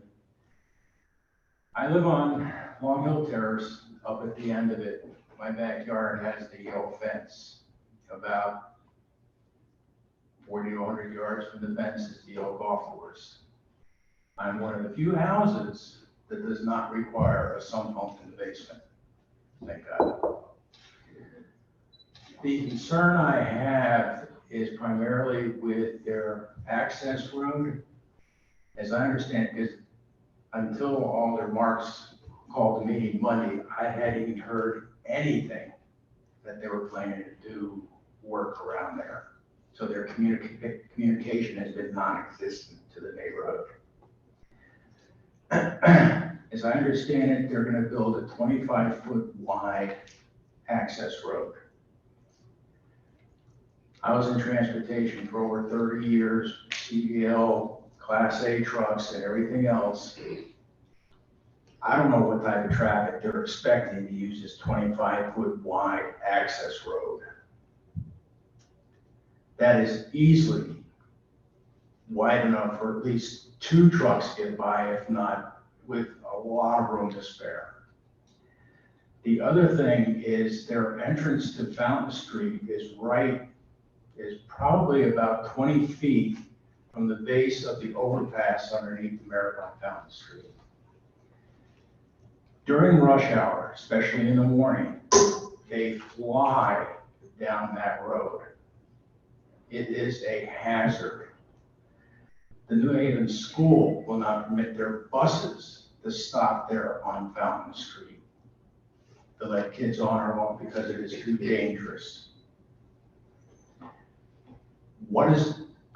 I haven't heard anything as the type of traffic they're expecting on this access road.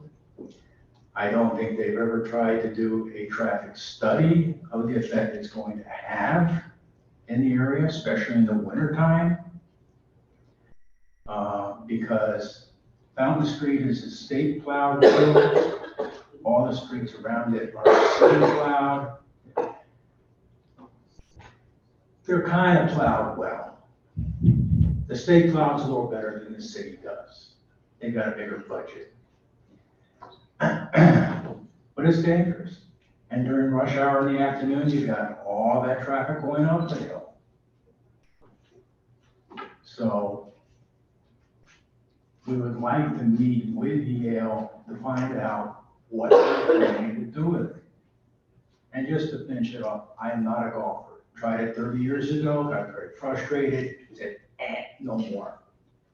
So I don't, if they build it, that's fine. I don't like them cutting down the trees, but I have nothing else. I made it within my 3 minutes. Thank you. Rosalind Hamilton.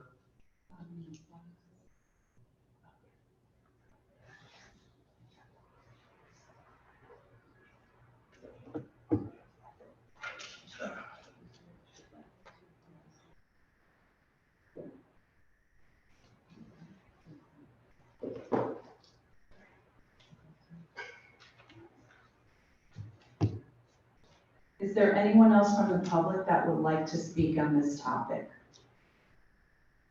I saw 2 hands. Come on up. And as a reminder, state your name and address for the record, and you may begin your testimony. Madam Chairperson and all those on the committee, our names are Keith and Michelle Spence. We reside at 305 Stevenson Road for the past 27 years. And we have been dealing with this, and it's been growing progressively worse with respect to the water, the runoffs that we experience at the bottom of the hill. We are directly at the bottom of the hill.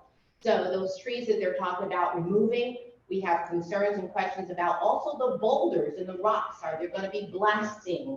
Is it going to be dust in our home? I have now am home 24/7 because I am medically ill. So I can't even work anymore. So I'm going to have to endure whatever happens there. There have been times where we've contacted in City of New Haven, Giovanni, and others who've come out to our home because of the runoff coming from the brook that Mr. Peter from Middletown and the other gentleman spoke of. We have videos. I'm actually going to send it right now to you. I sent it to our alderperson, our newly elected alderperson, Marks. Thank you so much for the job that you have been doing and trying to do with us. But we've been dealing with this for a long time, and getting them out, first of all, New Haven was a big problem. Damage has already been done to our home. So like the other people who have spoken and said, you know what, if I lived in Stevenson Road and to my fellow Long Hill Terrace and others surrounding, I wouldn't want to buy either. Now, we're at the retirement stage. How do we sell our home with people knowing what's going on with all this water? We have a crack in our basement, our garage. I sent you video showing the runoff. I personally, and my husband, sick or not sick, go out and clean the brook, the drain, the gutters. We've tried with the side of the house where it runs down. We've completely lost our grass on the left side. It's filled with frogs and different things like that.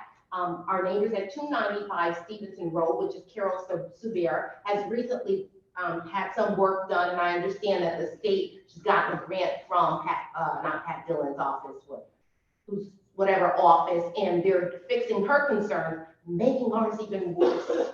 So all of that debris, that dirt, that dust, things that are happening. We even have one of the gentlemen talked about the problem of Fountain and the dangers there.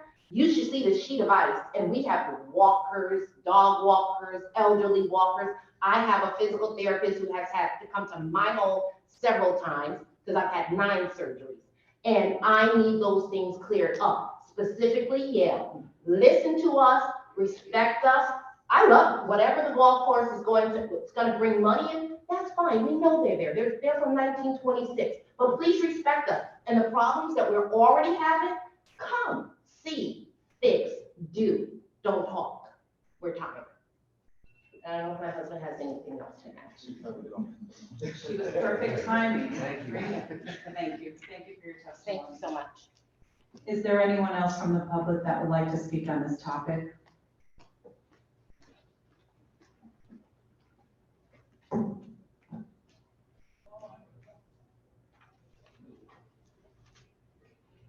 Laura Kahn, 54 Cleveland Road. I just have a few clarifications. So first of all, plant protectants, those are herbicides, I believe.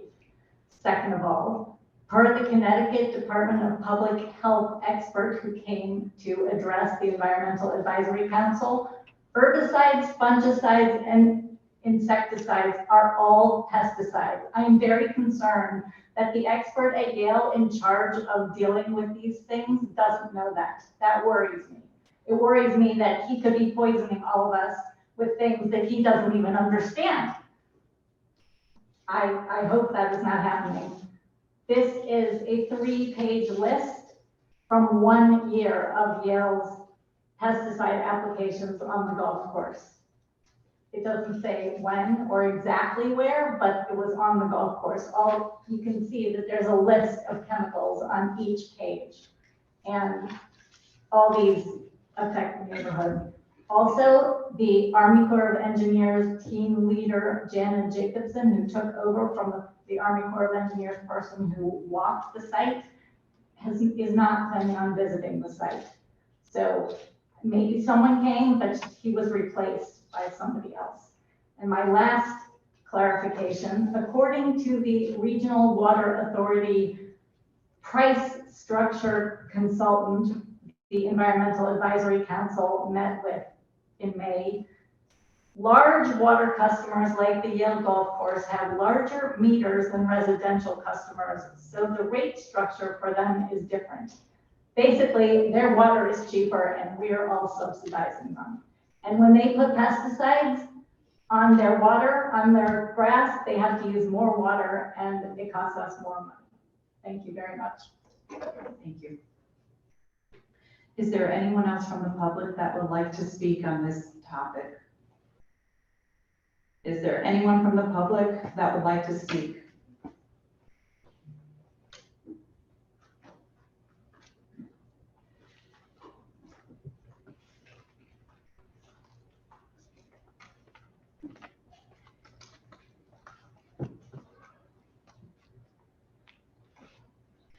Nancy Sparrow, I just wanted to add. Just state your name. Okay, Nancy Sparrow, 59 Elm Street, Suite 125. Just want to add one more thought. The landscape architect capability, Jones, used to say the art of landscape stands on its own bottom, because it's right there. And one of the things here is trying to figure out where the bottom is. It isn't 1926 anymore. It's 100 years ago. Looking at that, you can't make it work. We really need to look to the future and think of how do you do no harm to the environment, the people around it. And that's where real leadership would be in environmental design. And just one other thought about the historic status and the meaning of the 1926 design.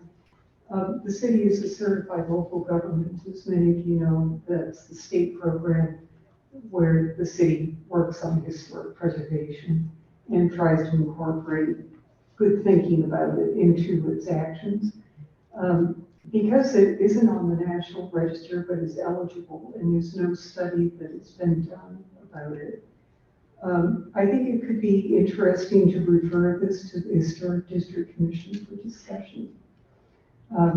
That could be just to discuss, is this a viable and reasonable premise for design at all? Or is this a moment that we really should be looking to the future? That's it. Thank you. Thank you. Is there anyone else from the public that would like to speak? If folks have already spoken, I really need to get on with our meeting. I will allow you to come up. Okay. But if folks have already spoken, you know, you could always submit testimony, but you're up here, go ahead. Okay, just one question. Does the Board of Aldermen have to approve anything that Yale does about this project? Before I answer, I need your name and address for the record. I'm sorry, Anthony Butler, #1 Long Hill Terrace. Thank you. This item is not the only voting we will do is to read and file it. There's no legislation that was presented to us for any changes. There was, so for us, it's a public hearing for us to hear the maker of the item as well as from the public and the Yale Golf Course to try and address. Where you will find the guidance is in the community meetings that are being scheduled. So I guess the indirect answer is no. We can only read and file this item. But thank you. You're off of it, yeah. We're never off the hook. Is there anyone else from the public that would like to speak on this item? Is there anyone from the public that would like to speak on this item? And for a third time, is there anyone from the public that would like to speak on this item?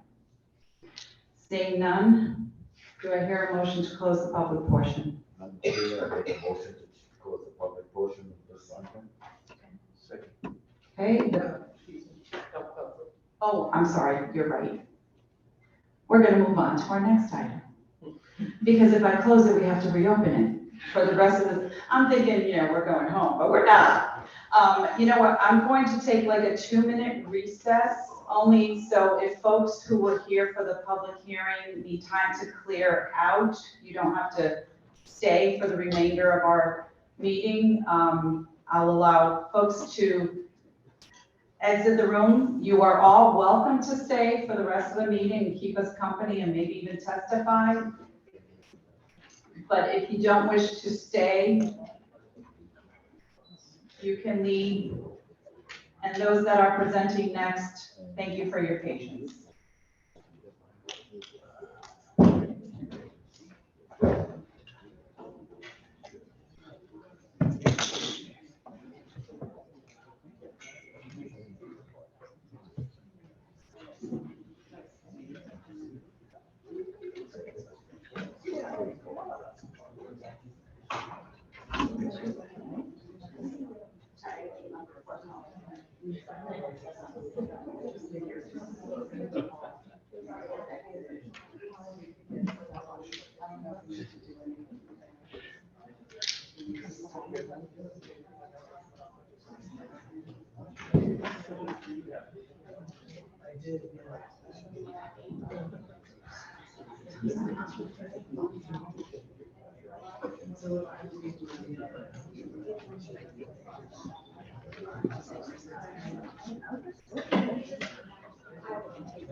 I mean, I did it.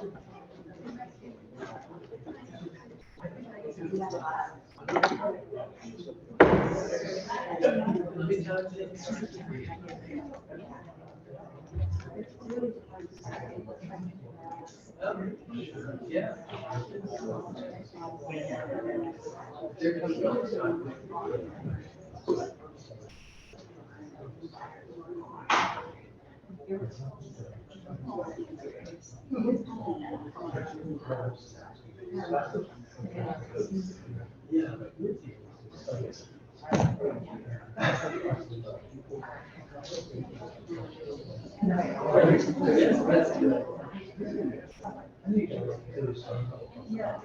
This is different.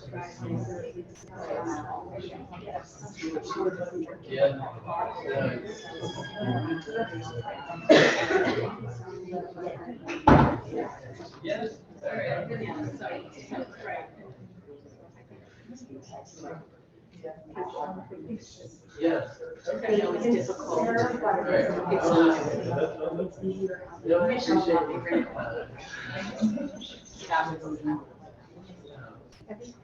I think it's weird. I think it's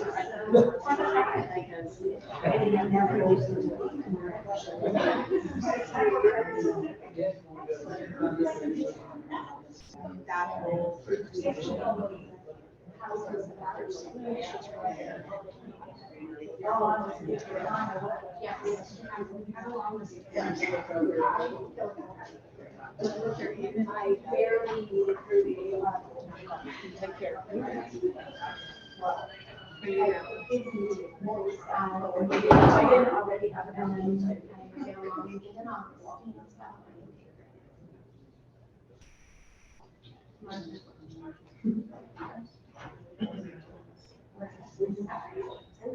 Monday.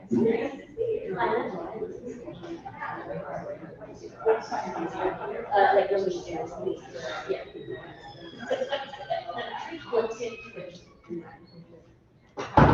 It's big. Good.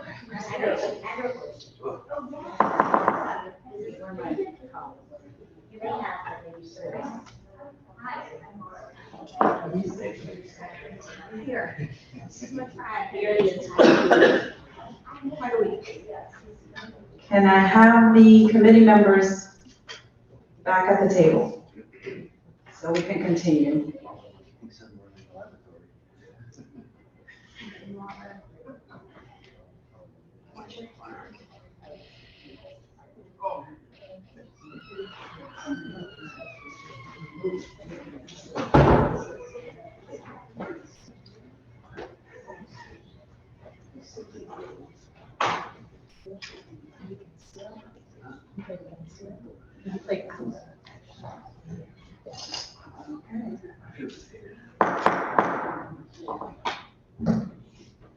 We are back in session and we have our next presenter for item number 2, Ms. Bombera.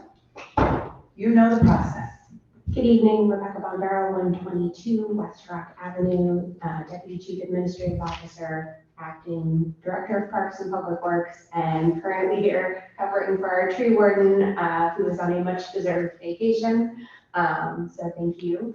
I'm here tonight to present on the grant that is the U.S. Forest Service Inflation Reduction Act Urban and Community Forestry funding. So this is funding that is out of the Recovery Act dedicated towards environmental justice. One of the eligible activities is planning. We're very excited about that because it allows us to continue our movement to proactive management of our trees. Some of you have been on the committee long enough to remember a couple of years ago when we came before you doing the analysis on our backlog. I'm very pleased to announce that we are through the backlog on inspections. Anything that is reported is inspected usually within 48 hours, a little bit more if it's reported on a Friday. But that's really exciting to us. We still have about the same number of items in the backlog, but the majority of them have moved from standing towards stumps. And we are excited to be receiving a new stump grinder within the coming weeks. So we're making a lot of progress. I'm very excited. You guys authorized those new positions in 2019 to help move us forward. So the goal with this grant opportunity is to continue that forward movement through a process. So the proposed grant would fund an urban forestry management plan, which would serve as a city-wide management tool and imply a complete analysis of current conditions and an equitable map to addressing environmental justice issues such as climate resiliency, heat island effects, air quality, and overall community well-being through the lens of tree management. It would be a community-driven process, deep engagement. It would focus on creating a strategic vision, building goals and objectives, Continue the assessment of capacity building, which will include additional training for staff. It may make recommendations on updating policies and ordinances, which after the last several hours might interest everybody. And then improve our communication, both outreach and engagement around tree canopy. The order before you is a higher number than what we ended up applying for because we were early in the grant submission process to meet deadlines for communication in the summer and our grant deadline. Our final number that we applied for was $362,060. It is a 5-year funding period. We anticipate most of that spend will be completed within the first 3 years, just because we're eager to get this done.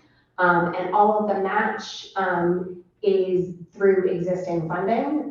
We are fortunate that we spend a very healthy amount on our tree management each year, and that is all eligible to be considered as match for this grant. I'm happy to answer any questions. Thank you for your presentation. And I don't know if you did this or not, I'm sorry, but Urban Forest Master Plan, what exactly is that? Can you speak a little bit on what that is? Everything else, you know, continuing the annual inventory of street trees and professional development makes sense, but what is the actual Urban Forest Master Plan? So a master plan for urban forestry is similar to master plans you see for other things. It starts with an assessment of current conditions. It builds upon community engagement to identify outcomes, and then uses recommendations to achieving those outcomes. So some of the deliverables we think we might see from that is maybe an update to the list of trees that we plant or how we plant those trees. Different prioritizations, maybe policy changes. We're very fortunate that a long time ago we implemented the policy for our street tree management in terms of replacement requirements on private development.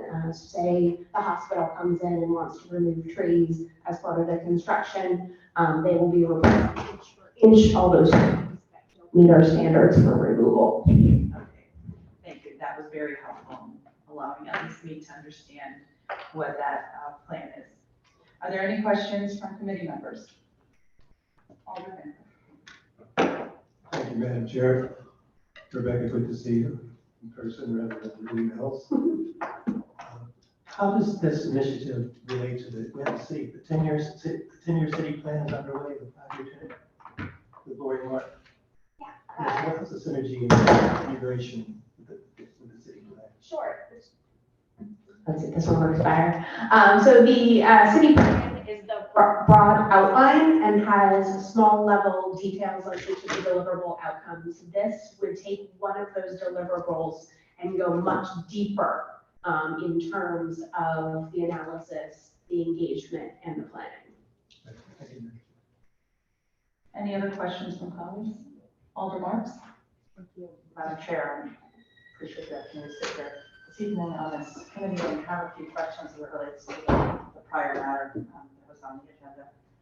If I may, you're speaking about an urban forest master plan. Does that just refer to public lands and tree belts, or does that also oversee and apply to private properties? So it would take a holistic analysis, and it would then analyze how those pieces fit into the overall outcomes. So while the city is governed by Dillon's law and can only do what the state tells us to, it may say that we need to add teeth here or change how we do this there, and it would give us an outline for what steps we should be taking. Just my follow-up question, if I may. Has there been any discussion in using the grant to consider proposals for a tree ordinance that exists in other cities? So we do have a tree ordinance here. It is not nearly as strong as some other cities. We have looked at it, but have not gotten very far. And this is a good time to pause and use the information gathered in the process for that update. Thank you so much, and thank you, Madam Chair, for allowing the questions. You're welcome. Thank you. Alder Singh. Well, you know what, before you speak, Alder Singh, before I forget again, I want to know for the record that Alder Marchand was here earlier during this meeting, and I saw our majority leader that was here. He popped in, Alder Furlow, and thank you for being here, Claudia Herrera, Alder from Ward 9. And now you may proceed, Alder Singh. Thank you, Madam Chair. My apologies also for my moment of shock. Deputy Director Bombero, going forward with our new tree analysis and planting, I'm going to refer two streets in my neighborhood. Button Street and it's, you know, trees are really, if you walk through that street, the trees are over the top of the house and they're like, you know, branching out. And it's currently, I mean, it's a problem for the homeowner. It's going to the front facade of the roof, etc. When we had the previous storm, branch was felling on top of roofs there and those trees. So going forward, I saw some other street has different types of trees. Doesn't go that tall, that stays in the. So do we have a types of tree that going forward we will be planting? So yeah, I just dropped my Google map on Button Street. The street there is planted with some beautiful historic oaks. While oaks are still eligible to be planted on streets, they are planted far less frequency now than they were back in the early 1900s when the street was probably planted with them. We do have an approved list of street trees. We follow right tree, right place guidelines, which have been in place for just over a decade now. So trees are planted based on conditions of where they're going. So smaller stature trees are planted under wires. We updated our pit size requirements. We can do some trees in smaller pits, but generally we have all 4-foot pits. So there's a lot of things. There's an entire book that I can get to you that we have published in cooperation with our partners at URI. That is the full listing of all trees, which ones are approved, which ones are not approved, and where they can go. And we might take another look at that and update it based on the evolving conditions. We did a modification to that, I want to say 2013 or 14, because of the unlearned ash borer. So we don't plant ash trees anymore. I would have a copy of that, though. Thank you. Absolutely. Thank you, Madam Chair. Any other questions? And just to clarify, the amount, it's up to $550,000, but it was for 325? 362,060. 362,060. Okay, and then I know you mentioned this, the special, it's 122,912.94 tree system coordinator plus fringe. This is on the fiscal impact statement. Yes, so again, the match for this grant is all funds that we currently expend. As you'll note from the submission, we expend more than we would be required to each year in order to meet the match. And that's what that amount is? Okay, just wanted to clarify that. Any other questions from colleagues? Okay, thank you very much. Thank you. Okay, we are ready for item number 3, which is the charging stations. Director Winter. Director Winter, will you be addressing 3 and 4? Okay, perfect.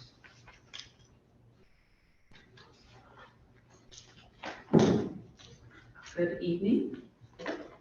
Good evening. I hope the microphone is coming to me. You probably don't need to speak right into it. They are sensitive.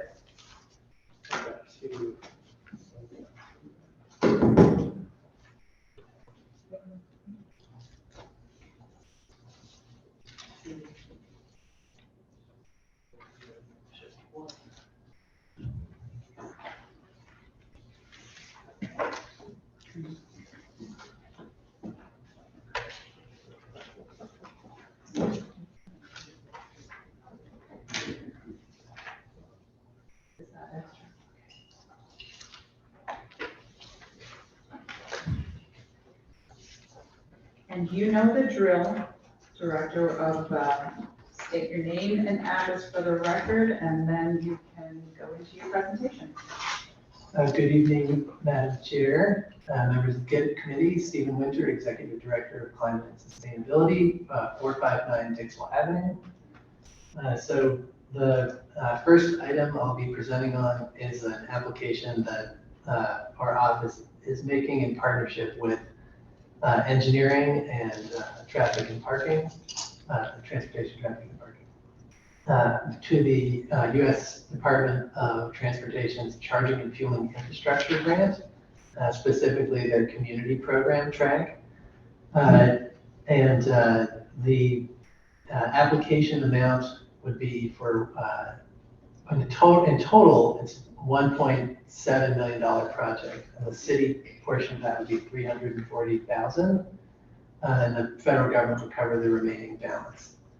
And that would come from money that's left over in the central general services account of $150,000, and the remainder from the engineering capital account. So what's the overall purpose here? I think the first thing would be to look at this map of existing charging stations. And you can see pretty clearly that most of the charging stations, this data is from the Department of Energy's National Renewable Energy Laboratory. Most of the existing charging stations are in and around downtown. And around downtown, they mostly serve medical and university uses, with the remaining charging stations being those at the Long Wharf, which are Tesla chargers near the Hotel Marcel, and some parking authority lots and garages where payment of some kind is required to park. Overlaid over that in the yellow and orange and red is the EJ Screen Demographic Index, which is the average in a census tract of the percentage of residents who are people of color and the percentage of residents who are low income. So it's a screen that the federal government uses to identify disadvantaged communities. And the darker would be the more disadvantaged.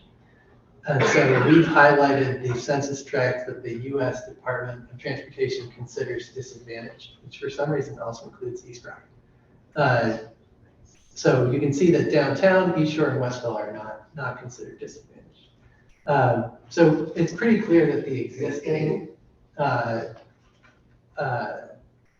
distribution of charging stations is quite inequitable.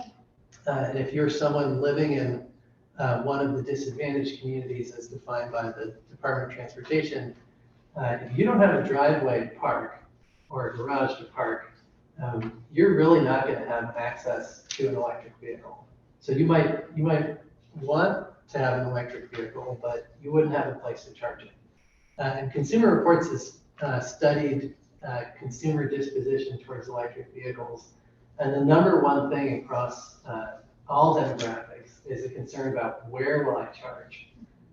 So the idea here would be to fill in gaps in the charging network, specifically looking at this second map, which is the proposed electric vehicle charging station locations.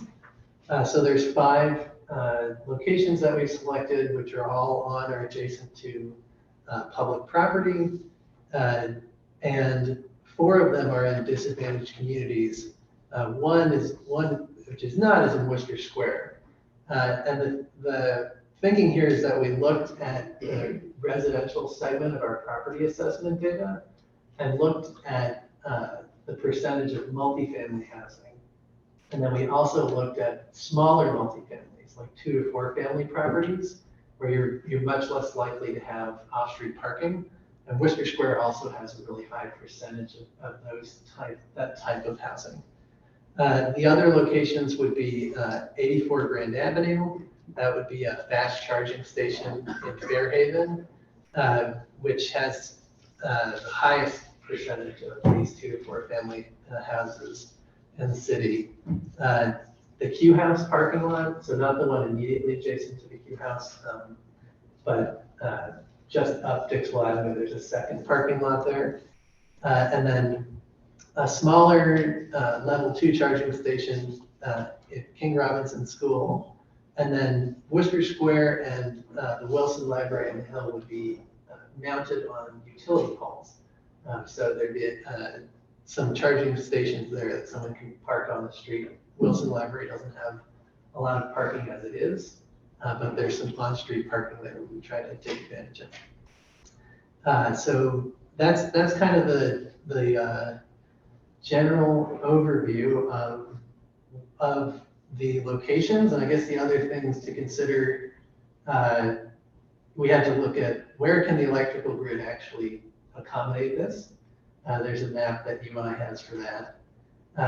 Where's there no risk of flood? And then, yeah, like I was saying before, picking prominent public locations where people will feel safe going to charge. All these locations would be conditional on community meetings, which we would schedule both in person and on Zoom to make sure that we're getting things right and to work out the details about the exact number of chargers at each station. That outreach would also include a lot of education about electric vehicles. So right now we're seeing some price cuts in electric vehicles, which is helping to bring down costs. So Ford and Tesla have both cut the cost of their EVs this year.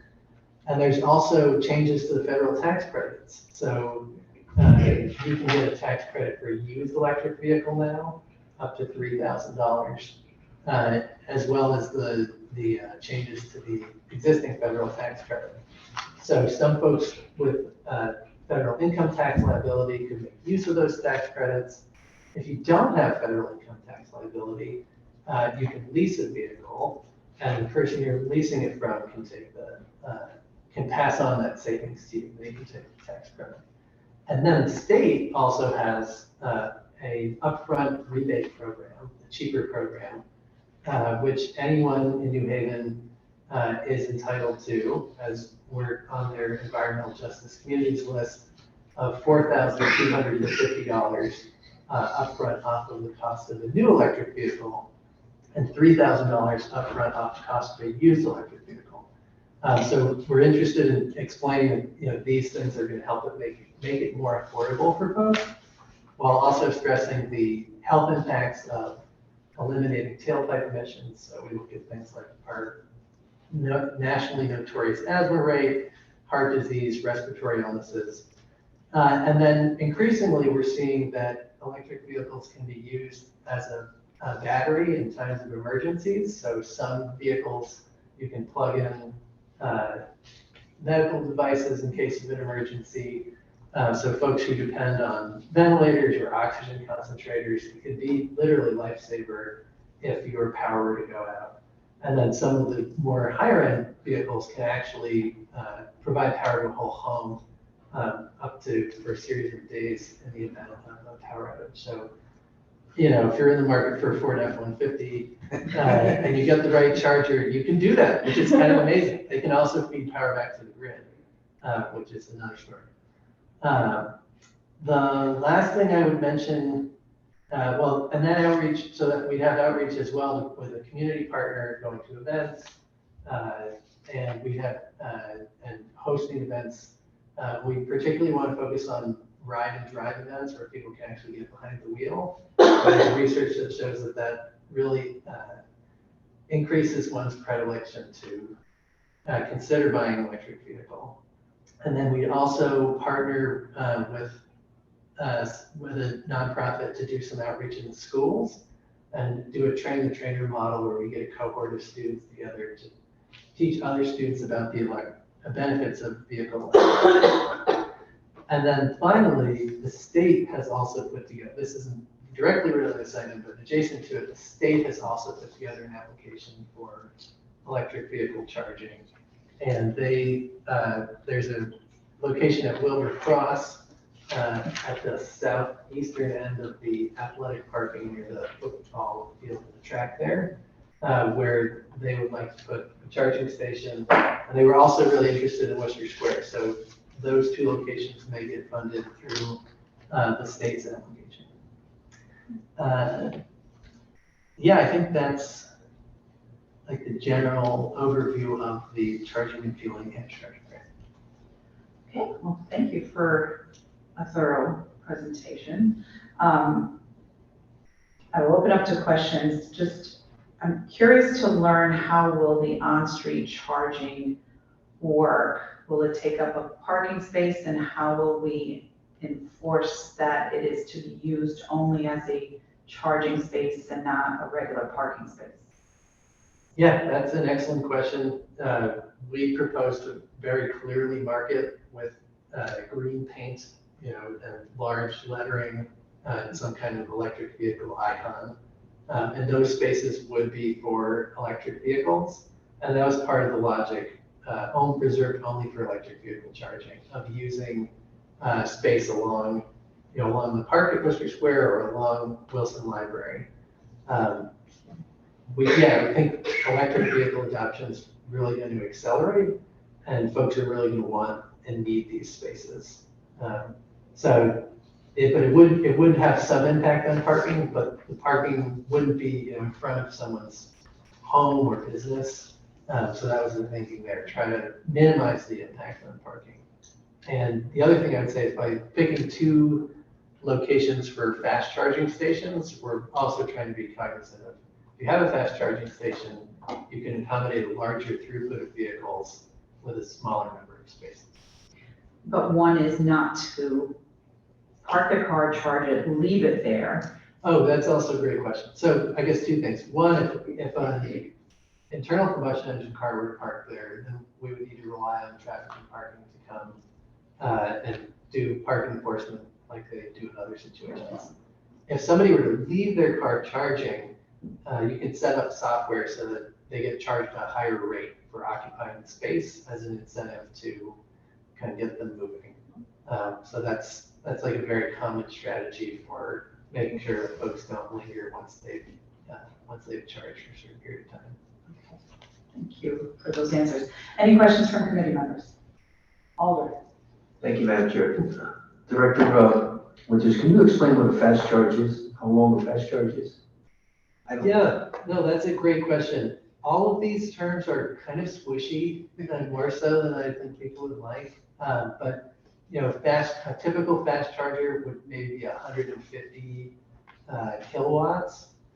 So that's enough that with a newer battery chemistry, so like even the Chevrolets that are coming out next year, you could plug in for 15 to 20 minutes and get, you know, 100 miles worth of charge.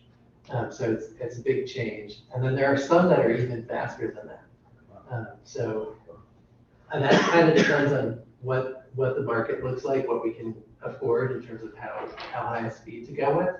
But we're looking at chargers that are compliant with the standards for the national network of alternative fuel corridors. So they have to meet certain reliability standards and accessibility standards. But that's a great question. And the level 2 chargers, there's nothing really exactly defined about that, but those could be 15 or 20 kilowatts. It kind of depends on which model you go with. Thank you, Madam Chair. Any other questions? Alder Mills. Thank you, Madam Chair, and thank you for the presentation. The Fairhaven location is at the corner of the parking authority lot, the corner of. Yeah, sorry to clarify. Yeah, that's the Grand East Part lot. So I'll just say we've had multiple requests for a charging station in that parking lot, so I think it will be very welcome. Well, that's Hope great you to get hear. money, because Yeah. we'd love to have it. A lot of the people in the condos along the river express. Yeah, we did. Barbershop. We did bring this map to Fairhaven Day and got a lot of positive feedback. Oh, Folks saying like, this looks like, yes, this is a very Fantastic. good location. So When will you know if the grant is awarded? I think October, if they stay on their timeline.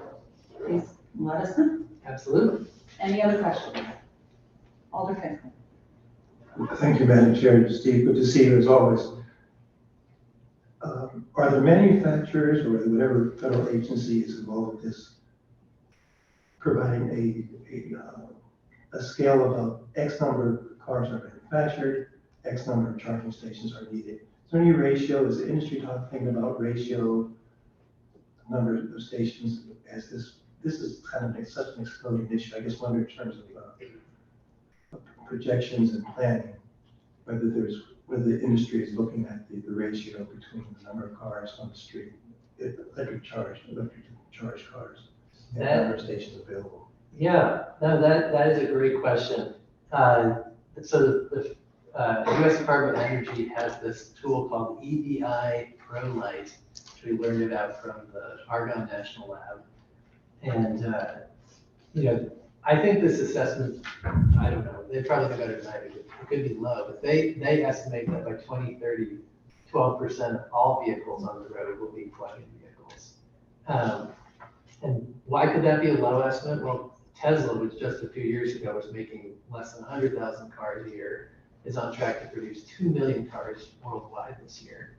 But anyway, we did it's a regional tool where it would say like for the, whole metropolitan statistical area, we think there would be this many vehicles, but we try to adapt that to New Haven.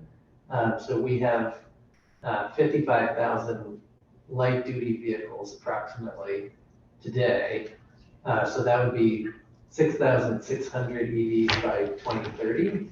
And then they have a series of projections of, well, how many fast chargers do you need? How many publicly accessible ones? How many commercial ones? And then how many at-home charging stations and workplace charging stations? So it's really pretty fascinating. And I don't fully understand all the assumptions that are built into it. But one big one is what's the assumption around how many people can charge at home? And they estimate for our statistical area that it's over 90%. We just know that that's not true for us. Luckily, you can change that. But that was part of our justification of why we should be looking to add this number of charging points to help meet that demand. Thank you, Madam Chair. Thank you for your questions. Alder Singh? Thank you, Madam Chair. Director Winter, going forward with these charging ports, are there any plans like having charging ports like McDonald's off the highways or anything like that? Or to come gas stations and entertain, what would be the incentive for them to have a charging station on their premises? I think there's definitely interest in that, and like in looking at Alder Ficklin's question about like the whole ecosystem of charging, we're going to need that kind of charging. So the one charging station I didn't mention is the Volta charging station at Stop and Shop on Whaling. That's, I think, they say on their website that it's for customers, but that is I think, outside of Long Wharf in their disadvantaged communities, really the one, you don't have to pay for parking, accessible charging station. But I do think we'll increasingly see that. And, lots of other states, if you stop at a rest stop for fuel, you'll see a whole bank of charging stations, often they're Tesla charging stations. So yeah, I think that will play a big role in satisfying demand going forward. So the take manufacturer of this vehicle may have to take an initiative in having these charging stations along with highways, etc. Because Tesla is popular at certain locations, but you're talking Ford and Chevy, etc. Yeah, two of the major automakers, I think it's Ford and Chevrolet, recently announced that they were going to transition to the Tesla charging standard, which is the North American charging standard, from CCS charging standard, which is the other prevalent charger. So we are seeing folks saying like, well, we're going to get on board with this network that got a big head start. So I think that we'll have maybe 1 or 2 plug types that everyone will conform with. So as much as we want to ask all these questions about what's going to happen statewide and nationwide, let's focus on what the actual agenda item is. And perhaps we can invite yourself back and experts from even the state to speak on this and see what the future holds for electrification along the highways and main thoroughfares. But thank you for your questions. But are there any other questions related to the actual item? Okay, seeing none, we can move on to the next item. Okay, thank you. So the second item is this United States Department of Agriculture Composting and Food Waste Reduction Grant. And this is a grant the city has been awarded before for a community composting program that the Food Policy Division was awarded. And it's a pilot grant program that allows communities to test out innovative strategies for composting and food waste reduction.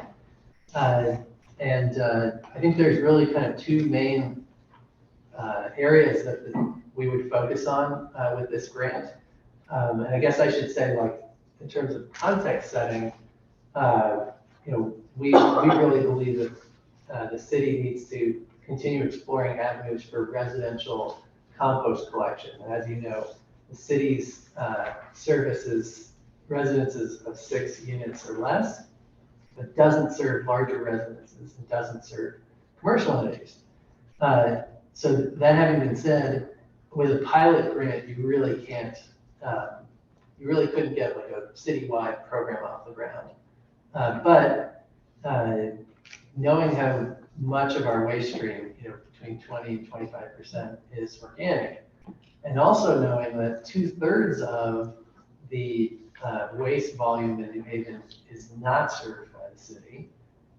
So about 66, it's roughly 66,000 tons is not served by the city. We wanted to explore avenues for the commercial and larger residential spaces. And so we're looking at partnering with the Center for Ecotechnology, which is a nonprofit that specializes in providing technical assistance to businesses and institutions around waste management. And they would try to enroll restaurants, hotels, and at least 1 large residential building downtown in their technical assistance program. They've worked with the Town Green District to reach out to those businesses. They would also work really closely with Haven's Harvest, who would be a subrecipient of the grant, and that would allow them to bring on additional staff capacity to expand their food rescue program. So in the USDA's hierarchy of food waste, the number 1 thing we can do is source reduction, right? Reducing the overall amount of waste. And then after that, it's feeding hungry people. And so we tried to really focus on that in this grant, but that's the highest and best use of food, right? Is to feed people. So Haven's Harvest would also be heavily involved. And we also have received a letter of interest from the University Towers Cooperative in trying to pilot a composting program there. That's over 200 units of housing. And they would be looking to pilot a Big Belly composting system. So if you're familiar with the recycling and trash bins that Big Belly provides, they've also started in New York City using trash bins or trash bin style containers that can be unlocked with a smartphone or with an RFID card. The thinking being that folks aren't going to go out of their way to download an app, create an account in order to not put organics in. And they've had really good success in New York City with having a really clean loads of compostable material. So the Deputy Chief Administrative Officer, Becky Bombero, put this on our radar. This could be a really interesting thing to pilot downtown, where we have really large buildings that might not be a good fit for something like Peels on Wheels. So that could hopefully service a building like that.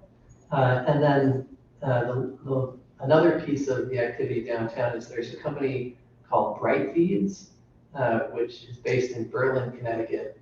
And they take food that would otherwise be wasted and turn it into animal feed. And so it reduces the land use and emissions associated with animal agriculture. And they would devote a portion of a staff person's time to outreach and enrollment to try to get restaurants and food businesses to use their service. And they can then use that in-kind contribution to get cost share from the federal government in order to help subsidize a truck, right? Because if you're starting a route and you have to charge one restaurant to pay for the whole cost of that truck, they're not going to sign up. So it's a way to help build a route in New Haven around that. So that's kind of the big picture of what's going on downtown. And then we recognize the importance of creating a culture of composting in the city and want to really involve our schools. So the grant would also support for New Haven public schools in compost collection, and Center for Ecotechnology would again take the lead in that. The idea of creating a durable institutional culture of composting that's larger than any one teacher or administrator. And then it would also cover the cost of hauling that compostable waste. Thing I want to stress is for waste that's composted, it's really going to the anaerobic digester. If you remember at the beginning of the year, we had a grant before you all for composting infrastructure to try to compost locally in West Haven. We don't have that infrastructure. And so a lot of these food scraps would get trucked to the anaerobic digester in Southington, where they'll produce energy, biogas energy, and then they take the byproduct of that and make compost with it. So just wanted to underscore, we really do need that infrastructure, not the focus of this grant, but it's really important that we figure out how to invest in that infrastructure. Well, thank you for your presentation. Can you just review the grant amount? I just see a bunch of different numbers. No, I appreciate that. So we had originally thought this would be a little bit smaller grant. Adding the public schools and bringing Bright Feeds on as a partner increased the grant amount. So the total requested federal share would be $334,610. And then there's a city in-kind contribution, so we need staff time to help manage this project. There's the Bright Feeds in-kind contribution I mentioned, and then there would be a general fund contribution of $30,000. So in total, there's $83,000 non-federal cost share. $20,000 of that would be the Bright Feeds in-kind contribution, and then $33,750 would be the in-kind contribution of my time and Max's time over the 2-year grant period. And is this on the fiscal impact statement? I see 30,000 and I see 110. I'm looking at the right one. That's 30. The 30,000 is correct. The 110. I apologize. That is an error. That should have been updated to half of 30. The 333,610 is the annual amount over 2 years. Okay, so the general fund would be 30,000. Yes. But the special of 110, that's wrong. Yeah, the programmatic. I'll work with staff to get that updated.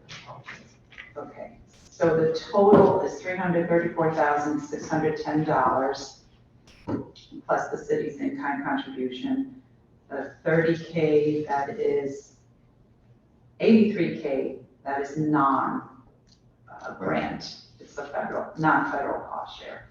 And that's what we're responsible for? Well, we and Brightpeat, so Brightpeat's also providing an in-kind contribution of 20,000. So we would be responsible for the remainder, the 30,000 of general fund and the 33,750 of in-kind staff contribution. Okay, so there is a city contribution to this grant, Yes. which I know at times we have that. And I just want to make sure I have the numbers straight. This is over a 2-year period? That's correct. Okay. And if awarded, again, when would you know if we get? I think it's surprisingly soon. I think they said August 31st. Which Oh, seems okay. like lightning fast, but yeah. So hopefully by September we would know. Okay.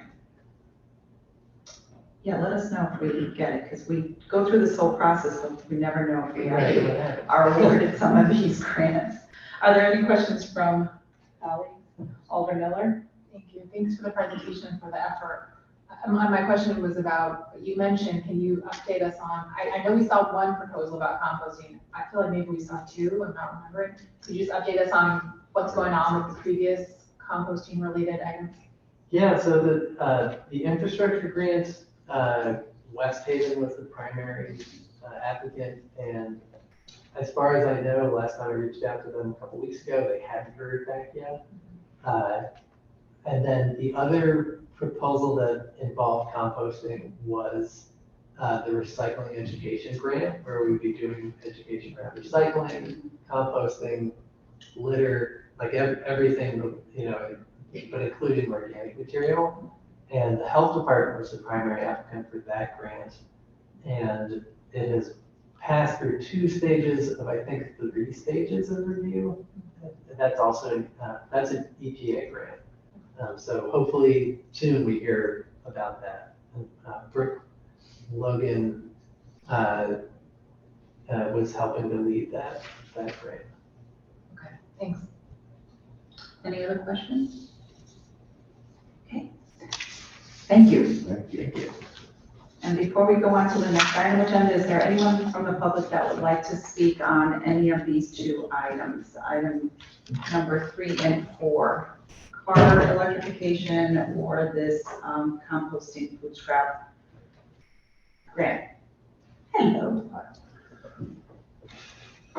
Aaron Good, 702 Columbia Avenue. Thank you, Madam Chair and committee members. I just wanted to comment about electric vehicle charging. When I bought my, well, I should preface this by saying I support both of these grants wholeheartedly. I just, a couple of comments about the EV charging. When I bought my electric vehicle 2.5 years ago, I lived in a apartment building in a multifamily building in Worcester Square. I was not able to charge at home. I didn't have an off-street parking.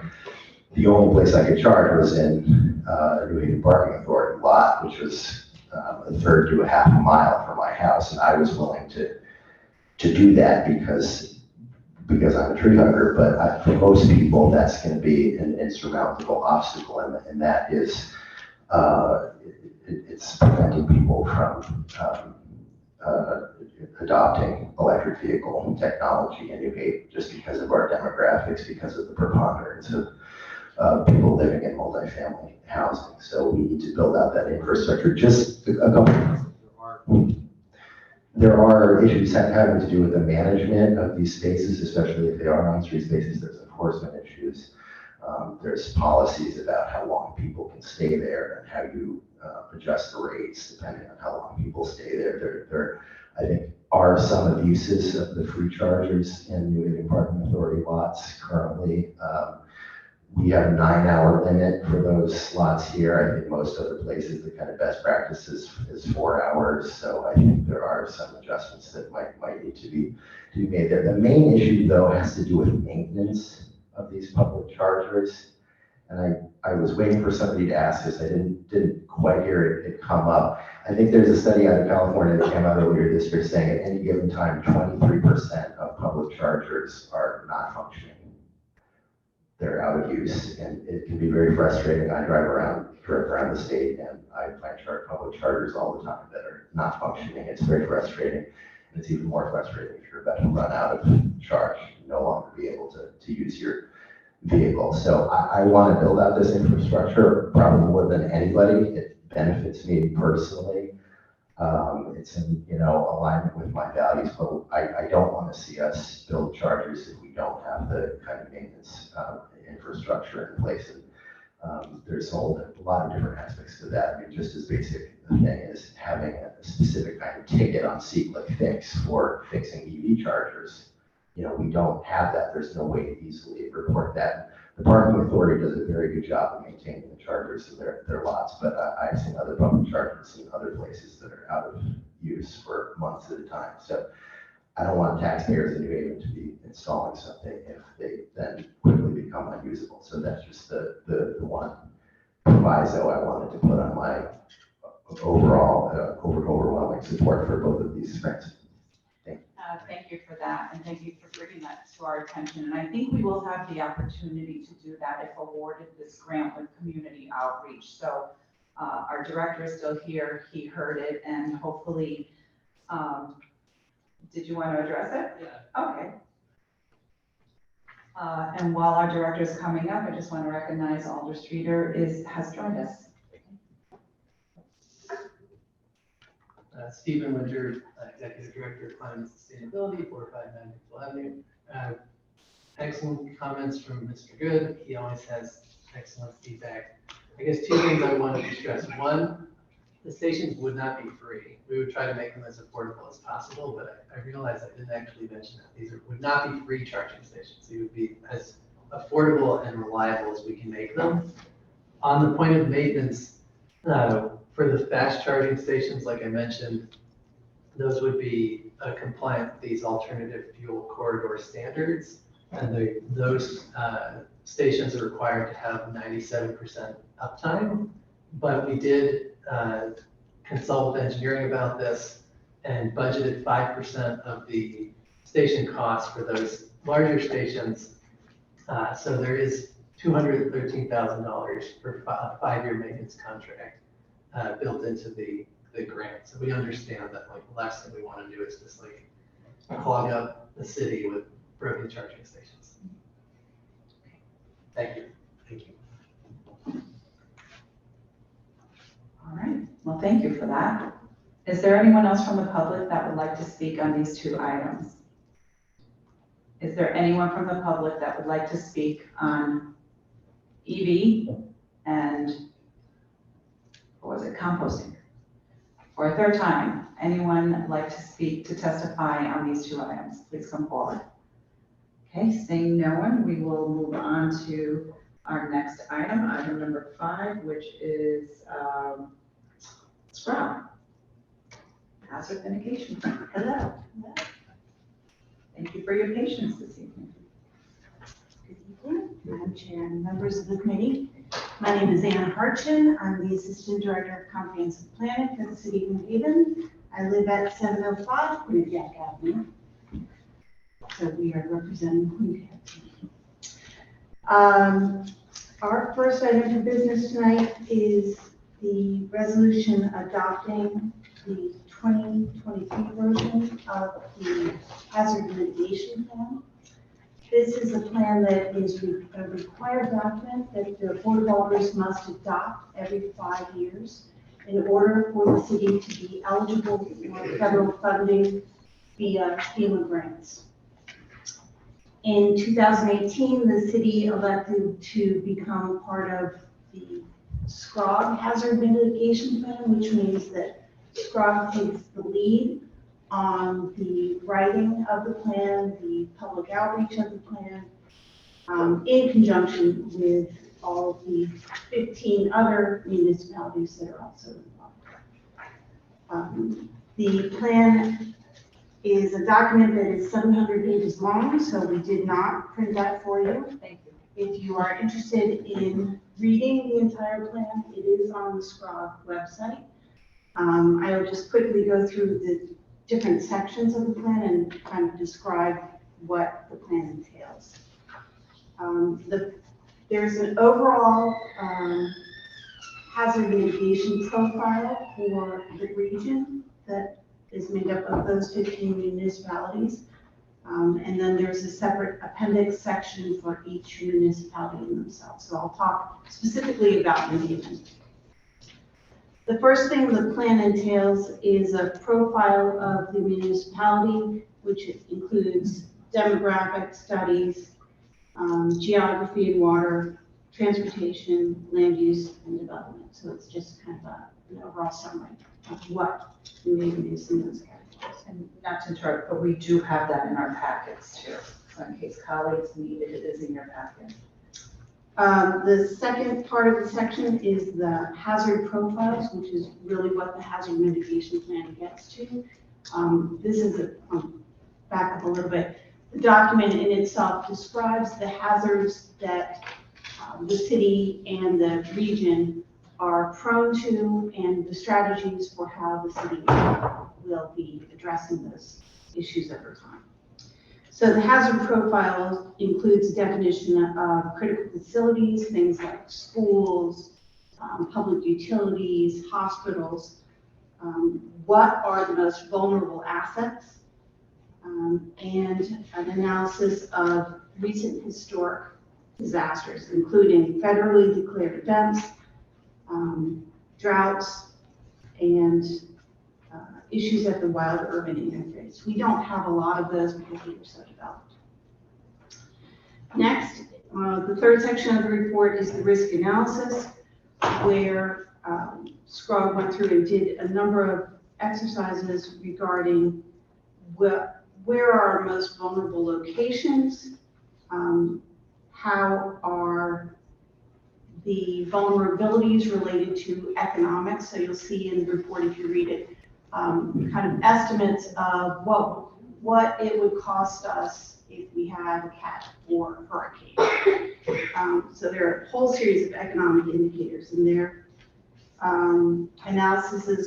Analysis for earthquakes, hurricanes, riverine floods, because we have both the West River and the Quinnipiac and the Mill Rivers, coastal flood issues, and storm surge. And they look at these things separate, though in many instances you have all of these things on top of each other.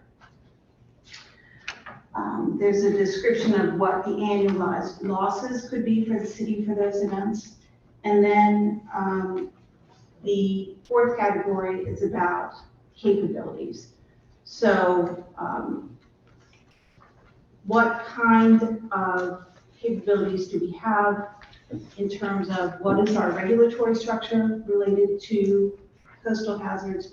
Most of those are handled in my department in terms of planning documents, coastal hazard mitigation plans, and 3 regulations. What are our administrative and technical capabilities? What are our financial resources? What other outreach opportunities do we have through education and other programs that we are involved in, such as our CRS program. And then the 5th chapter is the one that most people are most interested in. This is a listing of our current programs and actions that we are undertaking in the city. This is everything from the Long Wharf flood protection studies to things like riprap repairs along the Quinnipiac River. You can see that there's, I believe, there's about 40 different items that are listed in the document.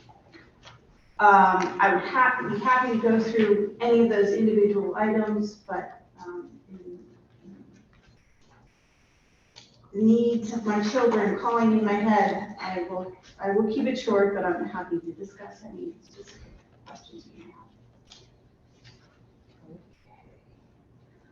have. I think it was this item. I read through this whole packet, but I can't remember. It's a lot. It was a lot. Particularly because there are 9 items on our agenda. We have already gone. There was something about, is it the height of houses close to the water? Is it now more? That's the next item. That's, okay, see, they're all blending. It's all related. Okay. So I did read something about that. Any questions from colleagues? Alder Miller. Just very quickly. So I'm aware of other planning that we're doing around this, like the Resilient Fairhaven project, which Yes. is looking at heat and flooding. Is that integrated into this? Or how do those separate efforts sort of relate to each other? So this is specifically a plan that we must do for FEMA that talks about critical facilities and other real vulnerabilities. The study being done by SERPA in Fairhaven is almost an outgrowth of the hazard mitigation plan, so it's not directly related, though they do share concerns about flooding and heat and how we're going to mitigate it. I would say you could look at that Fairhaven study as kind of the next step. This is the big document that says, we've made a commitment, we're studying, we know what our hazards are. We have some projects in the works. The Fairhaven resiliency study is like, what are we actually going to do in Fairhaven? So a more detailed implementation. Yeah. Okay, that makes sense. Thank you. Any other questions from colleagues? Walter Beckman? Thank you, Madam Chair. Are we getting real-time updates from FEMA? What's the system that's involved with it? I mean, obviously, we see in the news every day, every moment, every second, the issues that are before us. Are you comfortable with ever getting real data, real time, and you get access to in terms of making modifications moving forward? FEMA's a federal agency, so it's a very slow thing. So I would guess I would say no. But they're doing the best just as we are with what they have. For us, in terms of city planning, the most important documents that we have are the FEMA flood hazard maps. Those were last updated in 2012, 2013. We're due for a new update, which will include some study of sea level rise within the next 4 years, I believe. But that's a long time period, right? The only thing else I would say is that we have a long way to go in terms of ourselves as a city becoming more coastally resilient as the seas rise, as things get hotter. And we are undertaking some of that in the city planning department, but it's a lot of work, and there are not so many of us working there. Thank you, Madam Thank you, Alder. Any other questions? Alder Marks. Okay, thank you. Just curious, reading through litigation plans, as relates to the first item that was on our agenda tonight. Yes. Success from the Yale Golf Course. And it was presented to myself and Alder Marchand when we met with Yale that there is catastrophic dam failure concerns at the Yale Golf Course. Yes. It stated that if the dam on the third pond were to break, that the houses on Curtis Drive could be in up to 6 feet of water. Is that included in this report somewhere? I believe general dam failures are. I don't believe the Yale Dam is addressed, but I will tell you that it is regulated by DEEP very seriously. And when they came before city plan, I'd say 4 or 5 years ago for additional other work, specifically on that dam, DEEP was very involved in that review process. So in general, it's not a local municipal action, those dams and the plans that have to be in place for them. We do review them, but they are known hazards, yes. Thank you for that information. Thank you, Madam Chair. Thank you, Alder. Any other questions? Okay, seeing none, you can move on to, you're the presenter for the next item. While you're doing that, I mean, this is normal, like you said, we did this, it's just updating. The hazard mitigation plan is updated every 5 years. So this is the adoption of the updated plan. So there was one in 2018. We reviewed all of the data and we made some slight adjustments. We took some projects out, we added some projects, but you will see this on a recurring basis. Thank you. The next item is a bit more technical in nature, and so I will spend a little bit more time explaining what we're doing here. The city of New Haven has a flood damage prevention ordinance. This is an ordinance that's in our zone of ordinances that relates to properties within the FEMA-defined special flood hazard area, which is colloquially known as the 100-year floodplain, statistically known as the area of the city that has a 1% chance of flooding every year. That doesn't mean it only happens every 100 years. It's 1% every year, and you could have back-to-back events. FEMA has very strict regulations about the 100-year floodplain, and in order to meet FEMA requirements and state statute, we have a flood damage prevention ordinance, which essentially adds a layer of oversight for development within that 100-year floodplain. Our flood damage prevention ordinance is over 5 years out of date. In 2018, there was an update to the state building code. We never updated the flood damage prevention ordinance to be in alignment with it. So theoretically, somebody could come into our office and say, well, we are aligned with the flood damage prevention ordinance, and then go to building department and find out that the regulations are actually stricter. So part of this effort is a cleanup of an ordinance on the books so that we are well aligned. But while we were at it, we said, okay, what other problems do we have? So let me quickly go through these. These get a little technical in nature, so if you need me to stop and explain, I can do that. You were provided a technical memo that I wrote with my lovely intern who's no longer with me, Emma Zahner. To give her credit as well. She's moved on to a job in Boston. The first element that we are suggesting that we take on, currently, if you construct new construction within a special flood hazard area, you are required, FEMA sets what are called base flood elevations for flood areas. A base flood elevation is the lowest physical elevation of the land that is expected to flood for any given flood event.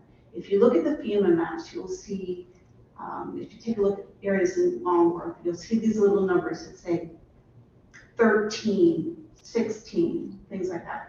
That's the base flood elevation. That's the lowest expected water elevation. So our current regulations say that if you are building in a floodplain, you have to build, your first floor elevation has to be at BFE +1. So whatever that base flood is for the 100-year flood, plus 1 foot of elevation, that's where your first floor can go.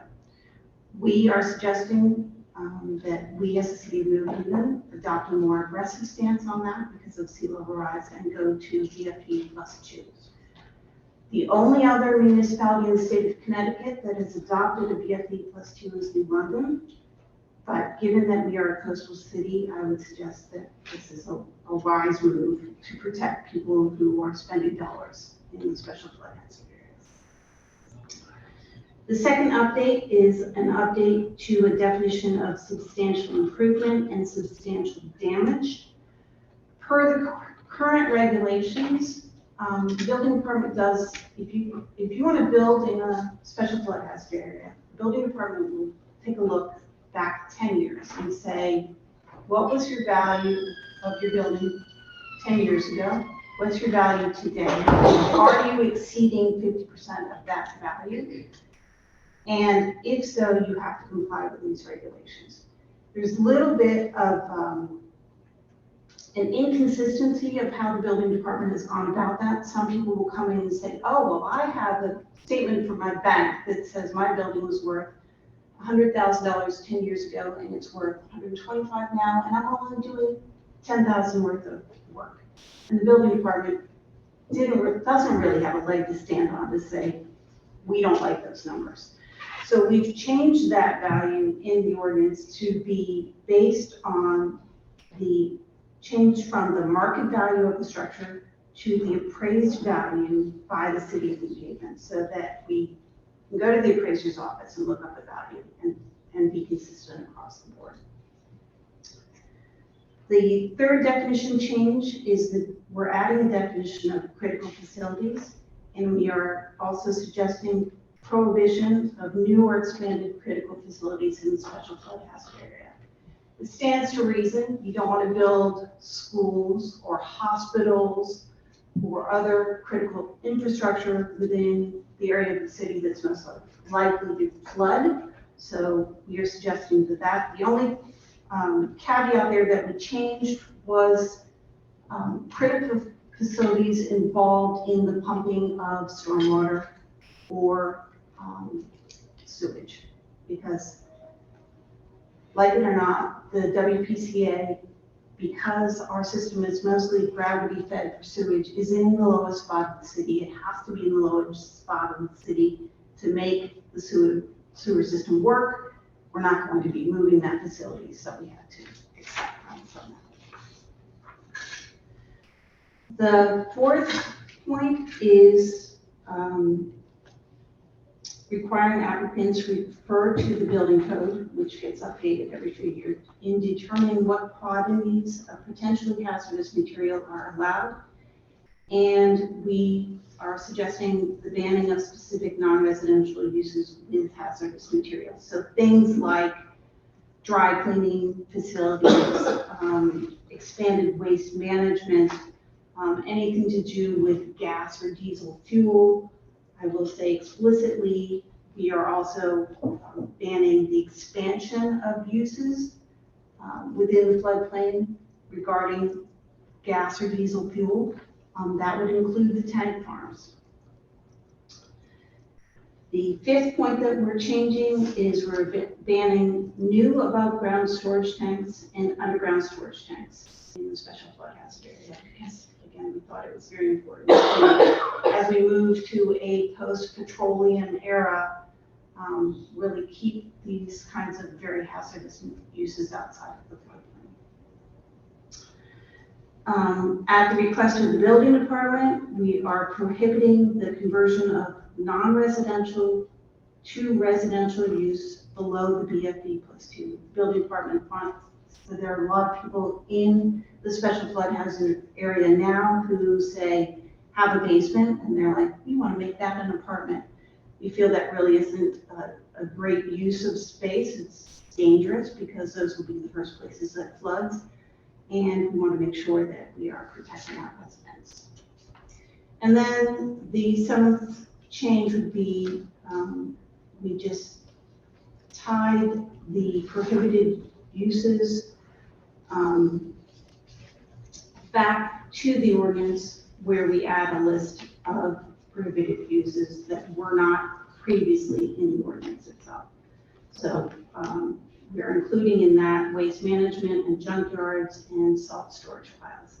That doesn't mean that those that exist now are prohibited. They are just prohibited from expanding.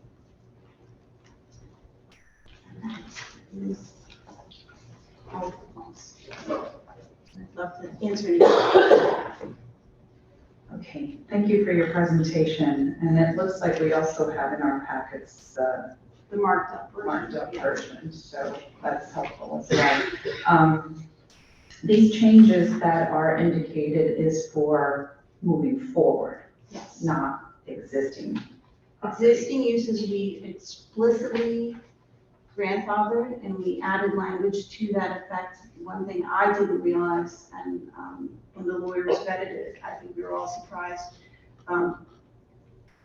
Because this is an ordinance and not part of the zoning code, uses are not automatically grandfathered, but we felt that it was too far of a stretch to say, to be retroactive. There's too much of a cost there. So we essentially, in the latter section of the document, we wrote an exception for grandfathering, probably in the,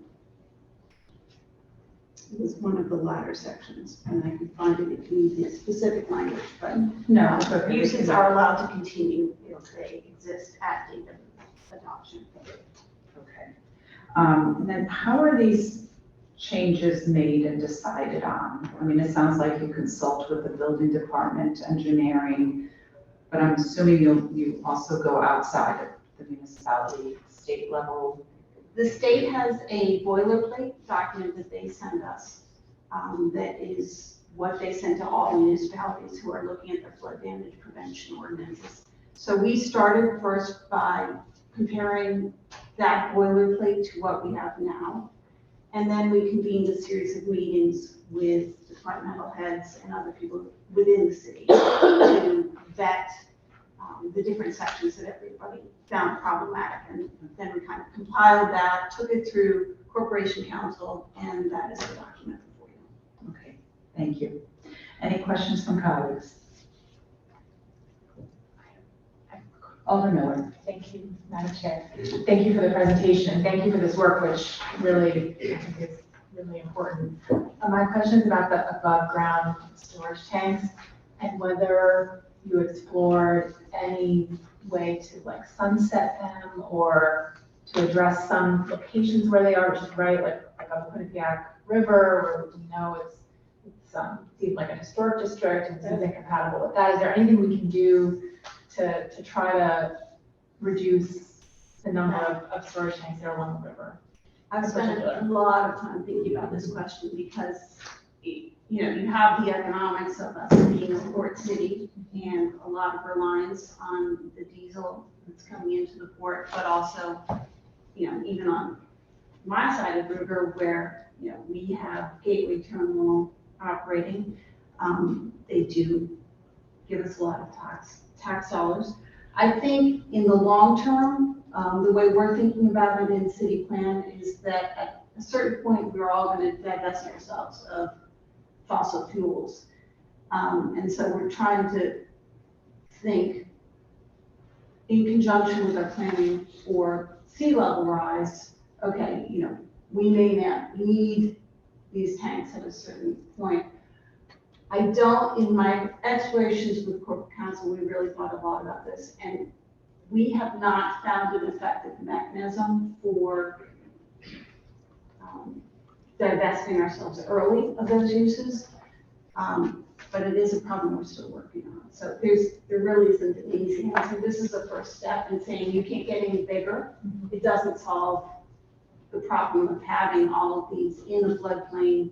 You know, with the Cat 5 hurricane, they all have containment berms, but they will only go so far.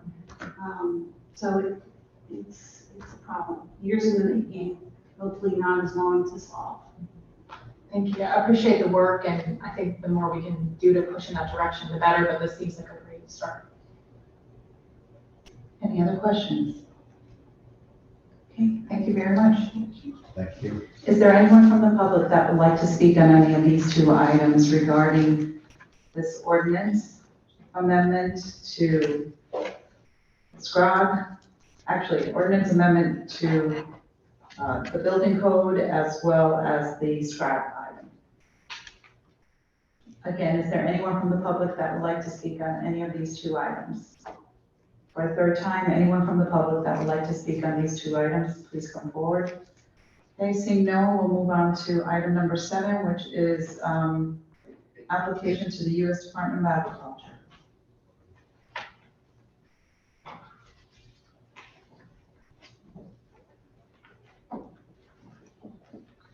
Hello. No worries. Welcome. State your name and address for the record, and then you could go into your presentation. Yes, hi. I'm Lotha Swami, and I'm the Director of Food System Policy. And I live at 52 Giles Street in Hamden, Connecticut. Kimberly Acosta, I live at 255, I'm a food policy analyst with the division. I live at 255 Wood Street in Connecticut.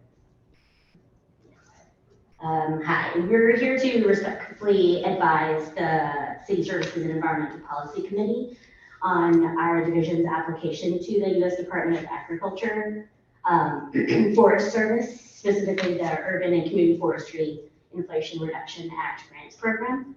The FSPD is applying for up to $6 million over a 5-year period. The City of New Haven Food System Policy Division, along with Emerge Connecticut and the Honeybee Project, are excited to collaborate on a project to advance a regenerative and just transition in green workforce development in New Haven by supporting and elevating both thriving ecological, so trees, bees, etc., and social, so community-rooted ecosystems and their inherent interconnections. This is a transformative, large-scale concept aimed at shifting the status quo and the current dominant culture in New Haven. Supporting urban nature-based solutions necessarily requires strong community-rooted social systems. Strong networks of people is how good work gets done. Within this framework, this partnership also seeks to elevate the core value of trees, urban forests, green and growing spaces, and related natural resources as a part of socioeconomically viable pathways to green careers in an urban setting in New England. The partnership would authentically support the leadership, professional development, and inherent power of New Haven, Connecticut's disinvested communities by creating sustainable and viable connections to green careers. Currently, workforce development programs in New Haven exist within an unfavorable landscape of systemic and municipal barriers. However, this provides us an opportunity, especially the FSPD, to support community members by, 1, improving understanding of how cross-cutting food systems approaches, an approach has the ability to advance economic, social, cultural, environmental, and health justice. 2, increasing resources towards manifesting community visions for food farming and the environment. And 3, catalyzing truly authentic collaboration with and shifting power and resources to disinvested communities, which here this encompasses Black, Indigenous, and people of the global majority or people of color. Further, consistent community barriers that New Haven residents have reported include city processes that are opaque and cumbersome to navigate, green and growing spaces, educational workshops, and workforce development opportunities that are inaccessible for many residents, and difficulty accessing knowledge and financial resources for urban forestry, agriculture, and agroforestry initiatives. So we are honored to have broad support for this proposal as demonstrated by letters of commitment from our core collaborators, as I mentioned, Honeybee Project. This is from Sarah Taylor, the Executive Director, and Emerge Connecticut, the Executive Director, Alden Woodcock, and additional letters of support from colleagues and community partners that we collaborate with, including the Community Alliance for Research and Engagement, City Plan. We received 2 letters from a planner as well as Director Laura Brown, Common Ground, New Haven Ecology Project, Connecticut Forest and Park Association, the Executive Director, Gabriela Campos, a community advocate, environmental activist, urban farmer, artist, and urban ag master plan community advisory board, Congresswoman Rosa DeLauro, and Sustainable CT's Executive Director. Further, the Connecticut Urban Forest Council has been a highly active component of Connecticut's urban forestry program. In 2012, the CUFC produced a plan that is complementary to Connecticut's Forest Action Plan. Excitingly, our project is in complete alignment with the Forest Service 10-year Urban Forestry Action Plan from 2016 to 2026, its vision, mission, overarching principles, and priorities. We believe this project will especially advance goals 2 around human health, 3 around diversity, equity, and leadership, 4 environmental health, 6 funding, and 7 education and awareness. The urban environment of New Haven poses unique biophysical and sociocultural challenges to supporting existing components of and further growing urban agroforestry systems. Therefore, our collaborative project with Emerge and Honeybee Project proposes to develop and implement a community-rooted, people-centered, empowering green workforce development program that duly prioritizes alternative green pathways and alternative land uses. Ultimately, taking an integrated approach such as this to achieve multiple ecological and social functions within a densely populated coastal city like New Haven is the only way to withstand the devastating effects of climate change and promote environmental justice throughout our urban communities. And this very clearly aligns with some of the previous presentations you've heard. And I just want to pass it on to Kimberly to describe a little bit more about the specifics of the grant. And we're happy to, we hope you received the updated budget that we sent in earlier. And we can talk about that afterwards as well. All right, hopefully I won't mess this up. The microphone situation. Okay, I just wanted to do that loud noise. So in September 2020, as many of you might be aware of, we were awarded one of the first grants, competitive planning grants from the USDA's new Office of Urban Agriculture and Innovative Production to create the City of New Haven's first urban agriculture master plan. And we were fully funded at that for $500,000. The Urban Ag Master Plan is being developed through an inclusive, community-led process co-led by both FSPD and the newly established up to 60-member Urban Agriculture Community Advisory Board. And all of those residents are compensated for their time over the 3-year planning process. What now follows, we're set to conclude our co-led planning process and finalize this plan in September of this year. And so now what's next is the implementation of an extensive set of recommendations that will ultimately, like Latham mentioned, shift power and resources to disinvested communities, and in the long term, shift the demographics of those engaged in holding leadership roles in green and growing spaces to be more reflective of all of New Haven's diversity. So ultimately, right, we want to diversify, expand, and transform what decision-making looks like when it comes to urban agriculture in New Haven. Throughout this planning process, residents have consistently requested resources for and support to combine trees and crops to create an interconnected, thriving urban agroforestry system throughout the city as a way to offer greater ecological and cultural benefits over the typical urban cropping systems. So specifically, residents have expressed frustration with the lack of awareness, understanding, or willingness to see the climate, health, and social benefits of working lands, especially in urban areas, as a viable climate, economic, and structural solution to injustice and inequity. They've also emphasized the necessity to increase access to and acquisition of suitable vacant and underutilized municipal, state, and private land to begin to establish these urban agroforestry systems, and requested both broad and specific skills training and dedicated technical guidance for green careers within urban agriculture, agroforestry, and climate-smart urban landscape improvements, including the planning, development, planting, and maintenance of edible landscaping, alley cropping, multifunctional woody polycultures, underplanted orchards, food forests, forest farming, and urban forests managed for foraging. It's important to note that since we prioritize community co-led processes, some of the details around our desired milestones, measurable outcomes, and project assessment strategies will be defined in the first year of the grant if we are awarded it, in collaboration with our project partners.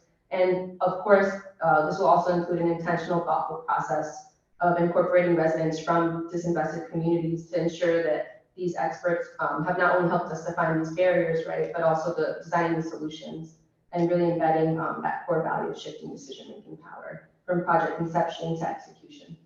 And just to wrap us up, according to the White House's Climate and Economic Justice Screening Tool, New Haven has 18 disadvantaged communities that fall within 13 neighborhoods. The Amity, Reaper Hills, Dixwell, Dwight, Edgewood, Fairhaven Heights, Long Wharf, Mill River, New Hallville, the Annex, the Hill, and West River. Altogether, these communities experience all 8 of the disadvantaged categories, ranging from 2 categories for Fairhaven Heights to 7 for Long Wharf.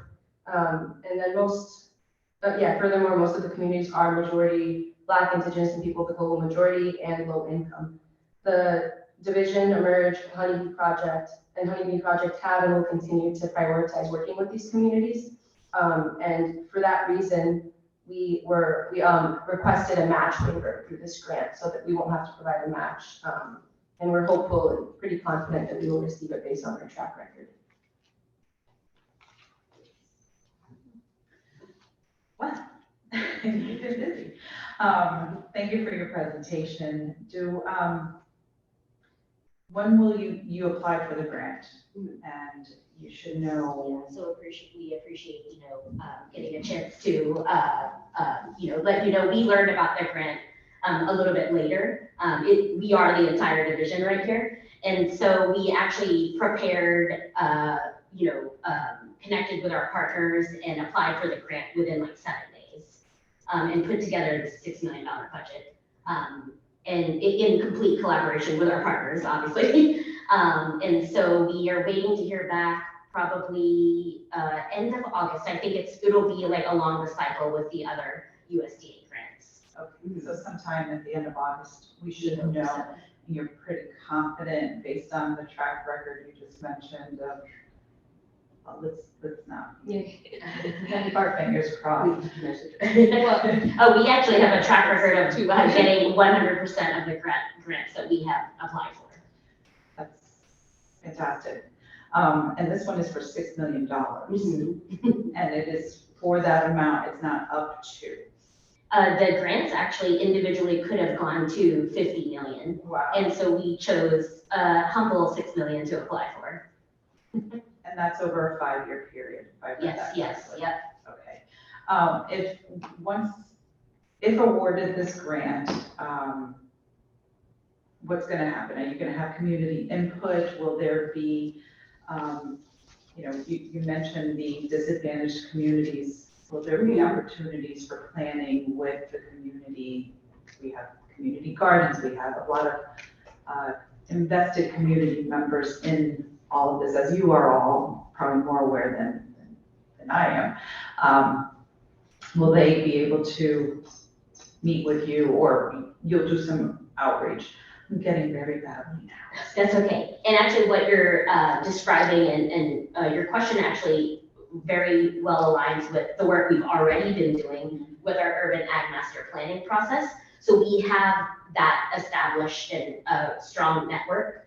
And as I mentioned, one of the community advisory board members also provided a letter of support for this. And given this very short turnaround, there were others who were interested, but we're not able to provide letters in time.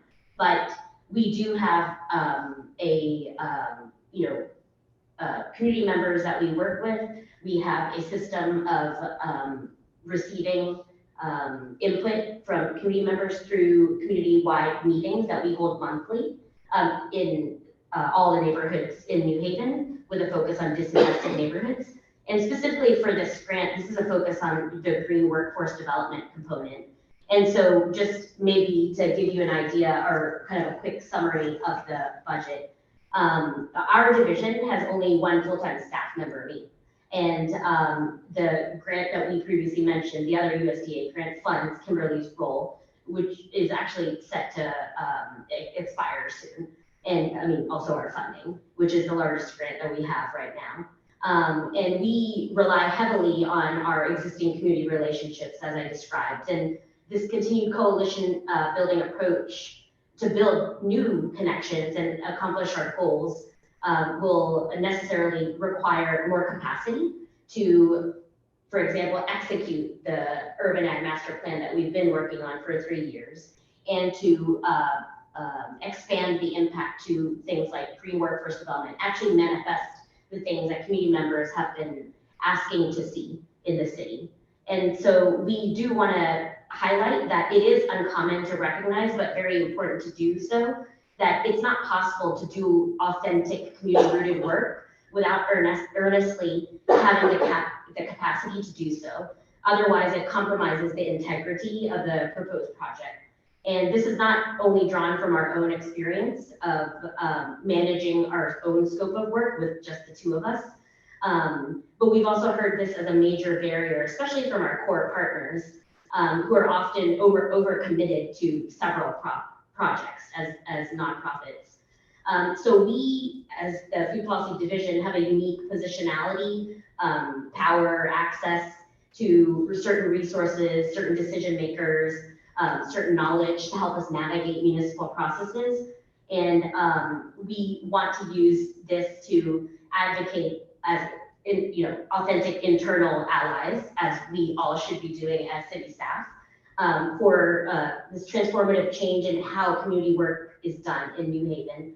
And so that's why we want to go beyond community engagement to elevate community members' agency to lead this type of work through self-determination and sovereignty. And so that's why part of the, there's a part of the grant that goes toward beefing up FSPD's capacity so that we can manage project partnership. And then the rest of the greatest portion goes toward providing support to Honeybee and Emerge to embed staff in their organizations to be like green careers specialists, to be community agroforestry specialists that can work with the populations that they work with to actually build out that network, the broad network. So no one's relying just on the city or just one organization, but it's actually trying to transform the culture of how we think about green workforce development and building up both the, we have like administrative capacity, obviously to manage a huge grant like this, technical capacity, because this is about community agroforestry and all the types of agroforestry that we could see in an urban setting like New Haven. And then also a green careers, like we actually have proposed to have a green career specialist in FSPD, in Emerge, and in Honeybee. And they will have they will coordinate in a coordinated effort work toward supporting this green workforce development. I hope that provides some detail. Yes, anything? Yes. Colleagues, any questions? I think you were thorough. Oh, great. That's what we're doing for. And, we'll keep our fingers crossed too that this grant comes to New Haven. Is there anyone from the public that would like to testify regarding this topic? Is there anyone from the public that would like to testify? Anyone from the public that would like to testify on this grant? Okay. Madam Chair, I would like to pose a question. Okay. With all, good to see you. I haven't seen you since the 5-day storytelling. Yeah, I know. Madam Chair, I'd like to ask a question. I don't want you to necessarily have to respond tonight, but if you do get the grant, I would like you to answer the question. If you do get the grant, you referenced in your testimony, I'm a new owner, and part of this process really helps my learning curve. But I've worked for a variety of community-based organizations for the last several decades. You referenced in your testimony resistance, you referenced system discrimination, you referenced organizations that have not been supportive. I'm kind of paraphrasing. If you do get the grant, I'd like to know specifically which organizations or systems or processes that you identified that were resistant to your the full fruition of your objective. I would like you to answer that question if you do get the grant. Yes, happy. There's a whole body of literature about that, so yes, happy to. Well, if there's a whole body of literature I'd like to review. Yeah. I'd like to see if you provide that to the committee. Other committee members would be interested. And I'm not talking about theory, I'm talking about you reference organizations, individuals, programs that you found to be antithetical to your objectives. And so your request is to get that information through the chair? Please. Okay. Thank you. Thank you. Anything else from committee? Okay. And I went through the public testimony part, so no one came forward. Thank you, ladies. And good luck.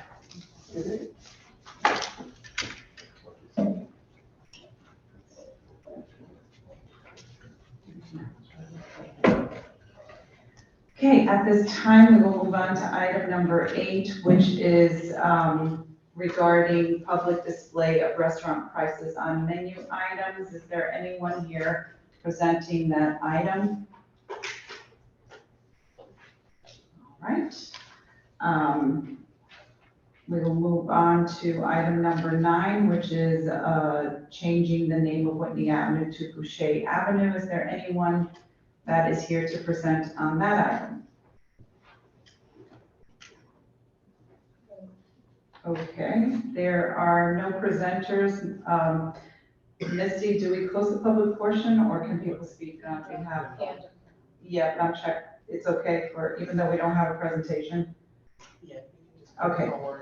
See if there's any members of the public and then. Okay. Are there any members of the public that would like to speak on any one of those 2 items regarding restaurant prices or Whitney Avenue to Boucher?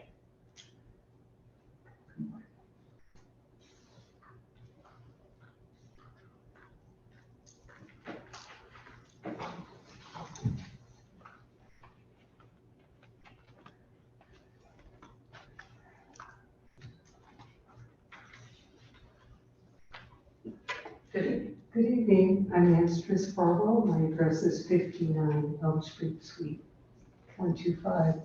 I'm not sure the status of this item without the presenter being here, but I wanted to offer some ideas related to the deeper history of both people who were mentioned in this.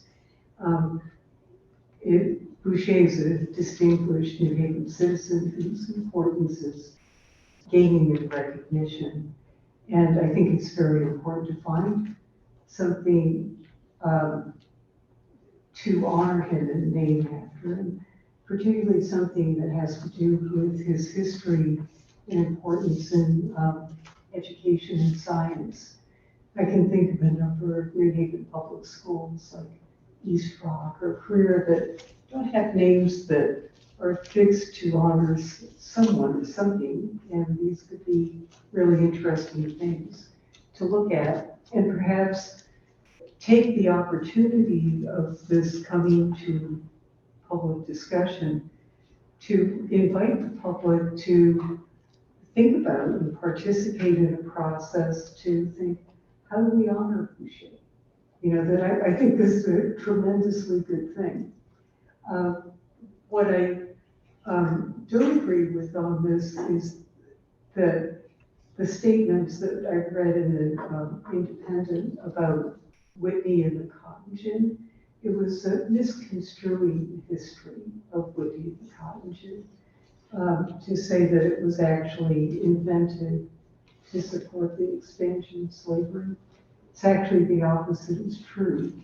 And he was very impressed when he went south at the terribleness of slavery and the inhumanity of it. And he had the belief, it was erroneous, that his invention would make slavery uneconomical because you have this machine that could do the work and that it would eliminate slavery. So it's wrong. And we know of many kinds of technical innovations that have beliefs in that turned out to be wrong, like the internet will unite us all. We'll understand each other better. You know, you think that no one can control how their intentions and work interact in the world. So that history is actually very deep and profound, and it's a good thing for people to understand.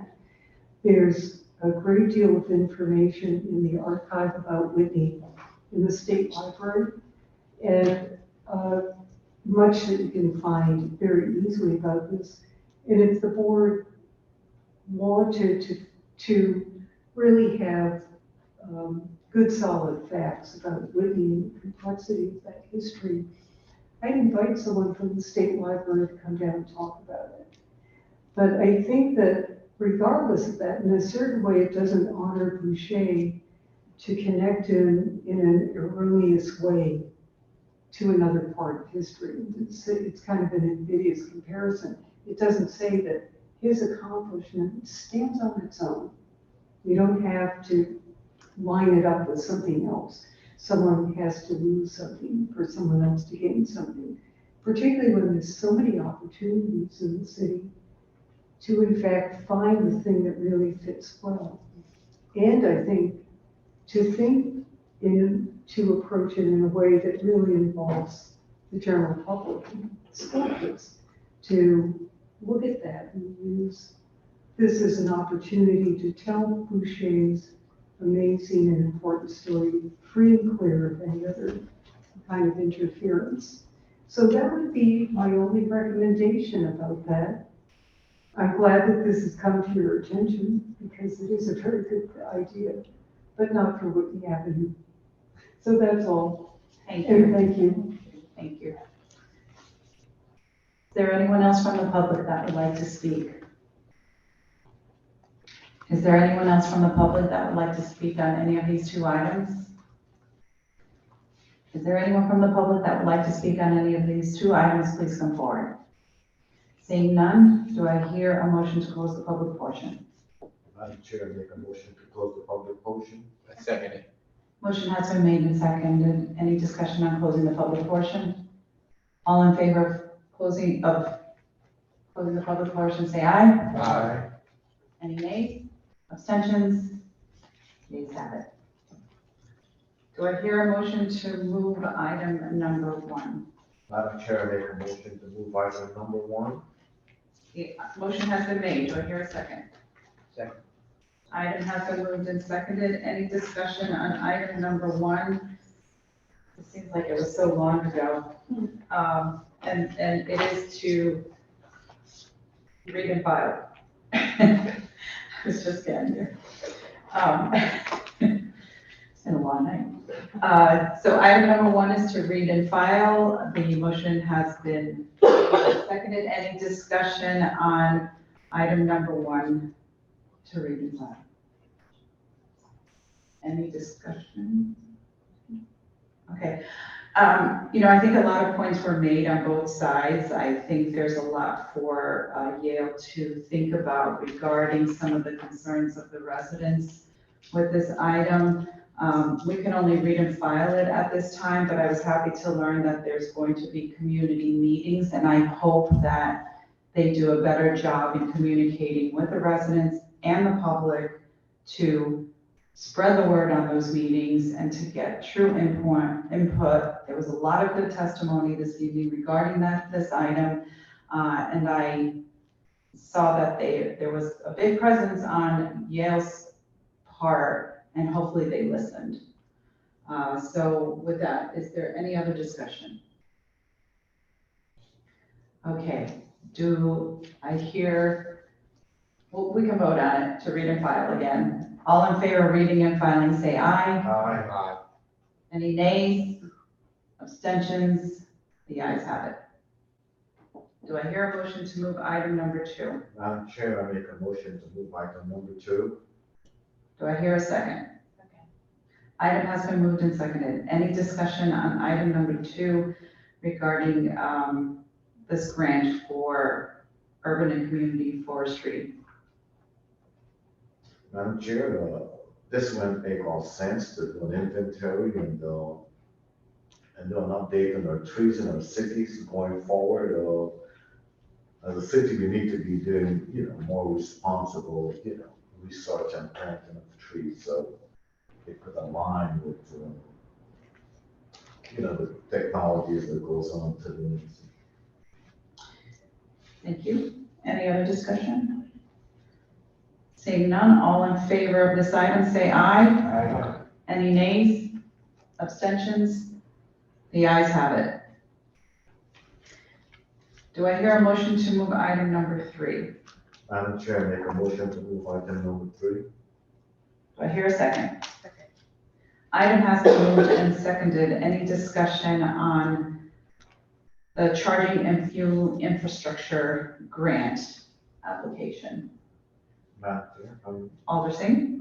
this makes good sense because we're trying to reduce the combustion of our vehicle and moving towards EV vehicle, and charging is a vital part that goes with EV vehicle. And owner of EV vehicles could have that facility to charge their vehicle. So this may probably tends to go forward for this grant. If this grant has approved to go ahead with the development of the EV station. Thank you, Alderson. Any other discussion? Yeah. I just need a motion to amend this to change the amount of the grant from 1.5 million to 1.36. Sorry, I'm tired too. To $1,360,085.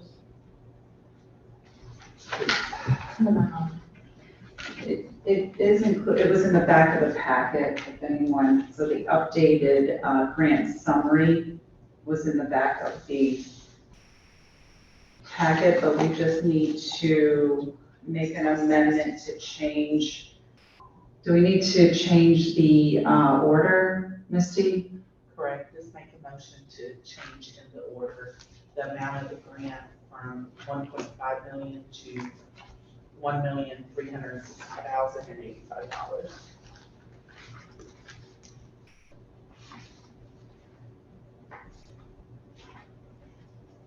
Is there anyone that would like to propose the amendment? Madam Chair, I'd like to propose an amendment for the amount is on our agenda, 550,000 to 1,360,000 and 8. Do I hear a second? A second. Okay, the item has been moved and seconded. Now, this is just on the amendment. Is there any discussion on just the amendment? Okay, seeing none, all in favor of the amendment, say aye. Aye. Any nays, abstentions? The ayes have it. Now we will go back to the item as amended and vote on that item. Or we can actually discuss it. I think that's where we were at, right? Alder Singh, I know you were in favor of this and you spoke on behalf of it. And I will just add that it is great to see an installation of 36, I believe was the proposed number of electric vehicle charging stations. And it's going to be in areas that will benefit from these EV stations, particularly because we do have a huge inventory in the city of multifamily homes with so many residents that don't have a driveway where they would be able to charge their EV. So this is, I think, a great grant that will benefit many of our residents. And any further discussion? Okay, seeing none, let's take a vote. All in favor, say aye. Aye. Any nays? Abstentions? The ayes have it. Madam Chair, make a motion to move item number 4. Do I hear a second? Second. Item has been moved and seconded. Any discussion on item number 4? Madam Chair, the Director of Environmental Resiliency presented to us, and there's some great thought in having this food composing in the larger units and schools, etc. This will take a burden off our environment. Having sent these things to the waste, we can turn these into compost, etc. So if this grant awarded, this make viable sense to go forward with these composting stations. Thank you, Alder Singh. Any further discussion? Okay, seeing none, all in favor of this? Oh, yes. Oh, is there another amendment? Yeah. I need this one to be a motion to amend it by substitution with the order before the committee tonight. Those revisions, they're a little more extensive than this change in the grant amount. But it's just basically updating the number of partners and increasing the grant funding to $334,610. But Can you give me that amount again? it's $334,610, but just need a motion to move us, to amend by substitution. Would you like to make an amendment to move by substitution? I'd like to make an amendment to move by substitution, Madam Chair. Okay, the item has been moved and seconded. Any discussion? I'd like to change the number from 339,610. It's included in the substitution, so you're good. All in favor of this amendment, say aye. Aye. Any nays? Abstentions? The ayes have it. We're now going to go back to the item as amended with the new amount of $334,610. All in favor of this item, say aye. Aye. Any nays? Abstentions? Item passes. Madam Chair, make a motion to move item number 5. Do I hear a second? Item has been moved and seconded. Any discussion? Madam Chair, this came up just tonight and we heard from the presenter, and it is important that these updates to our FEMA alignment that comes up that align with our building ordinance. So this makes all good sense that we update our system. Any other discussion? I will just add, this is something that we do every 5 years, and it's good to be up to date on any type of hazard mitigation plans. It's important to keep our residents safe and to make sure that we are following all rules and policies, et cetera, and having them updated. So I encourage my colleagues to support this item. Any other discussion? Seeing none, all in favor say aye. Aye. Any nays? Abstentions? The yeas have it. Do I hear a motion to move number 6? Madam Chair, I make a motion to move item number 6. Second. Item has been moved and seconded. This is an ordinance amendment in regard to compliance with flood damage prevention. Any discussion on this item? I will just say that this too is important and we need to always stay up to date, particularly when we are I'd like to say seaside town, city with a lot of residents that need to be kept safe on our shoreline. So with that in mind, I encourage my colleagues to support this item. Any other discussion? Okay, let's vote. All in favor say aye. Aye. Any nays? Abstentions? Item carries. Do I hear a motion to move item number 7?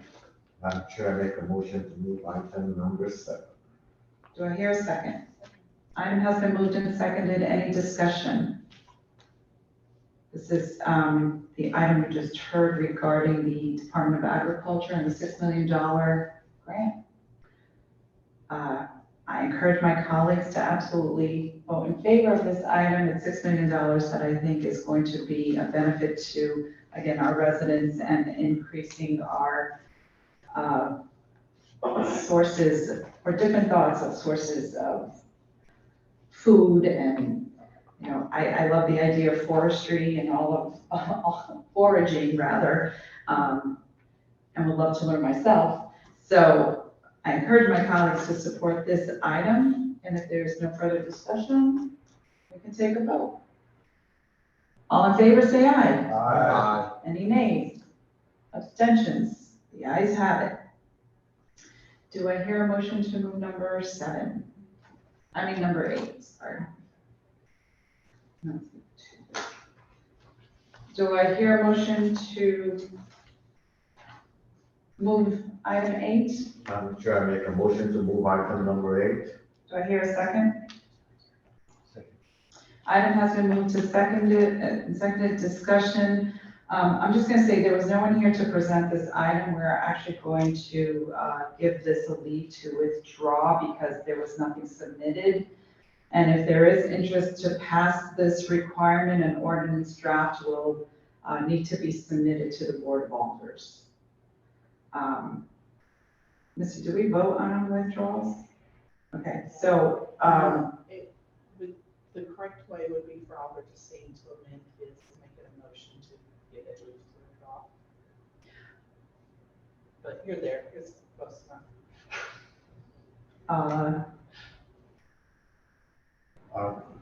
Madam Chair, I'd like to make a friendly amendment to make a motion to leave to withdraw item number 8. do I hear a second? Second. Item has been moved and seconded with given leave to withdraw. Any discussion? Seeing none, all in favor of giving this leave to withdraw, say aye. Aye. Any nays? Abstentions? The ayes have it. Do I hear a motion to move item number 9? Madam Chair, I'd like to make a motion to move item number 9 to leave to withdraw. The item has been moved. Do I hear a second? Second. Okay, so item number 9 has been moved with given a leave to withdraw and seconded. Any discussion on this item? Again, this item needs to be given leave to withdraw because there was no additional information submitted. If there is interest to pass this request, an ordinance draft and additional research would need to be submitted to the Board of Alders. So with that in mind, all in favor of giving this leave to withdraw, say aye. Aye. Any nays? Abstentions? The ayes have it. And before there is a motion to go home, I just want to say thank you all. This was a long meeting. CSEP has been incredibly busy these last few months, and we will not be holding a meeting in August, so you can all take a break in August for CSEP, and we'll reconvene in September with our monthly meeting, which is the first Thursday of the month.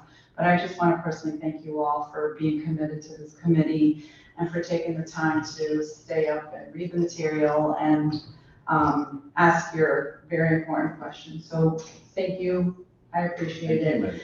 And I wish you a happy August. Madam Chair, I just wanted to mention, well, the golf course situation is going to blow.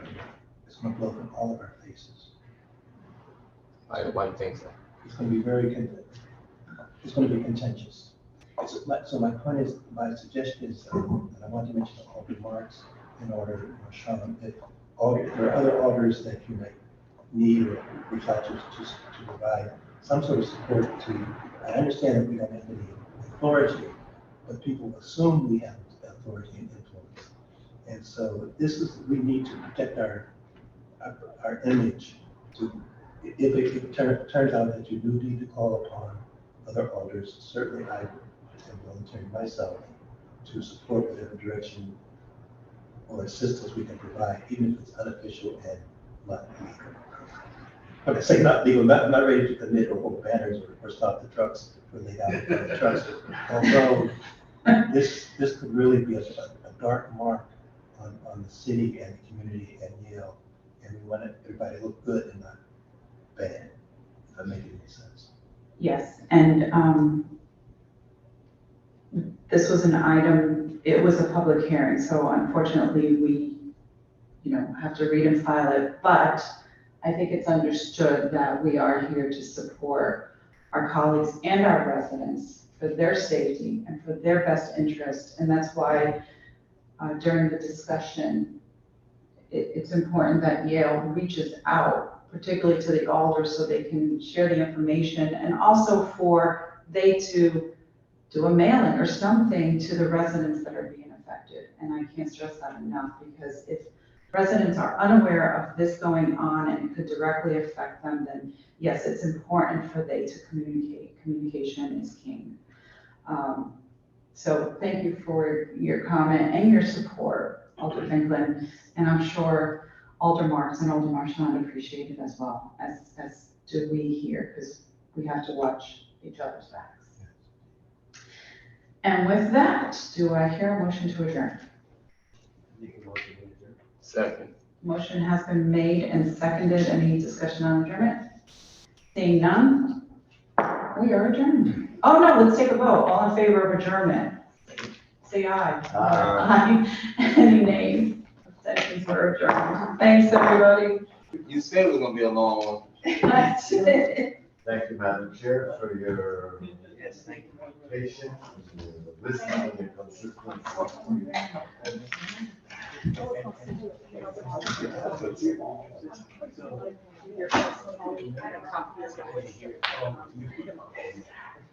And if it's easier for you, I will be.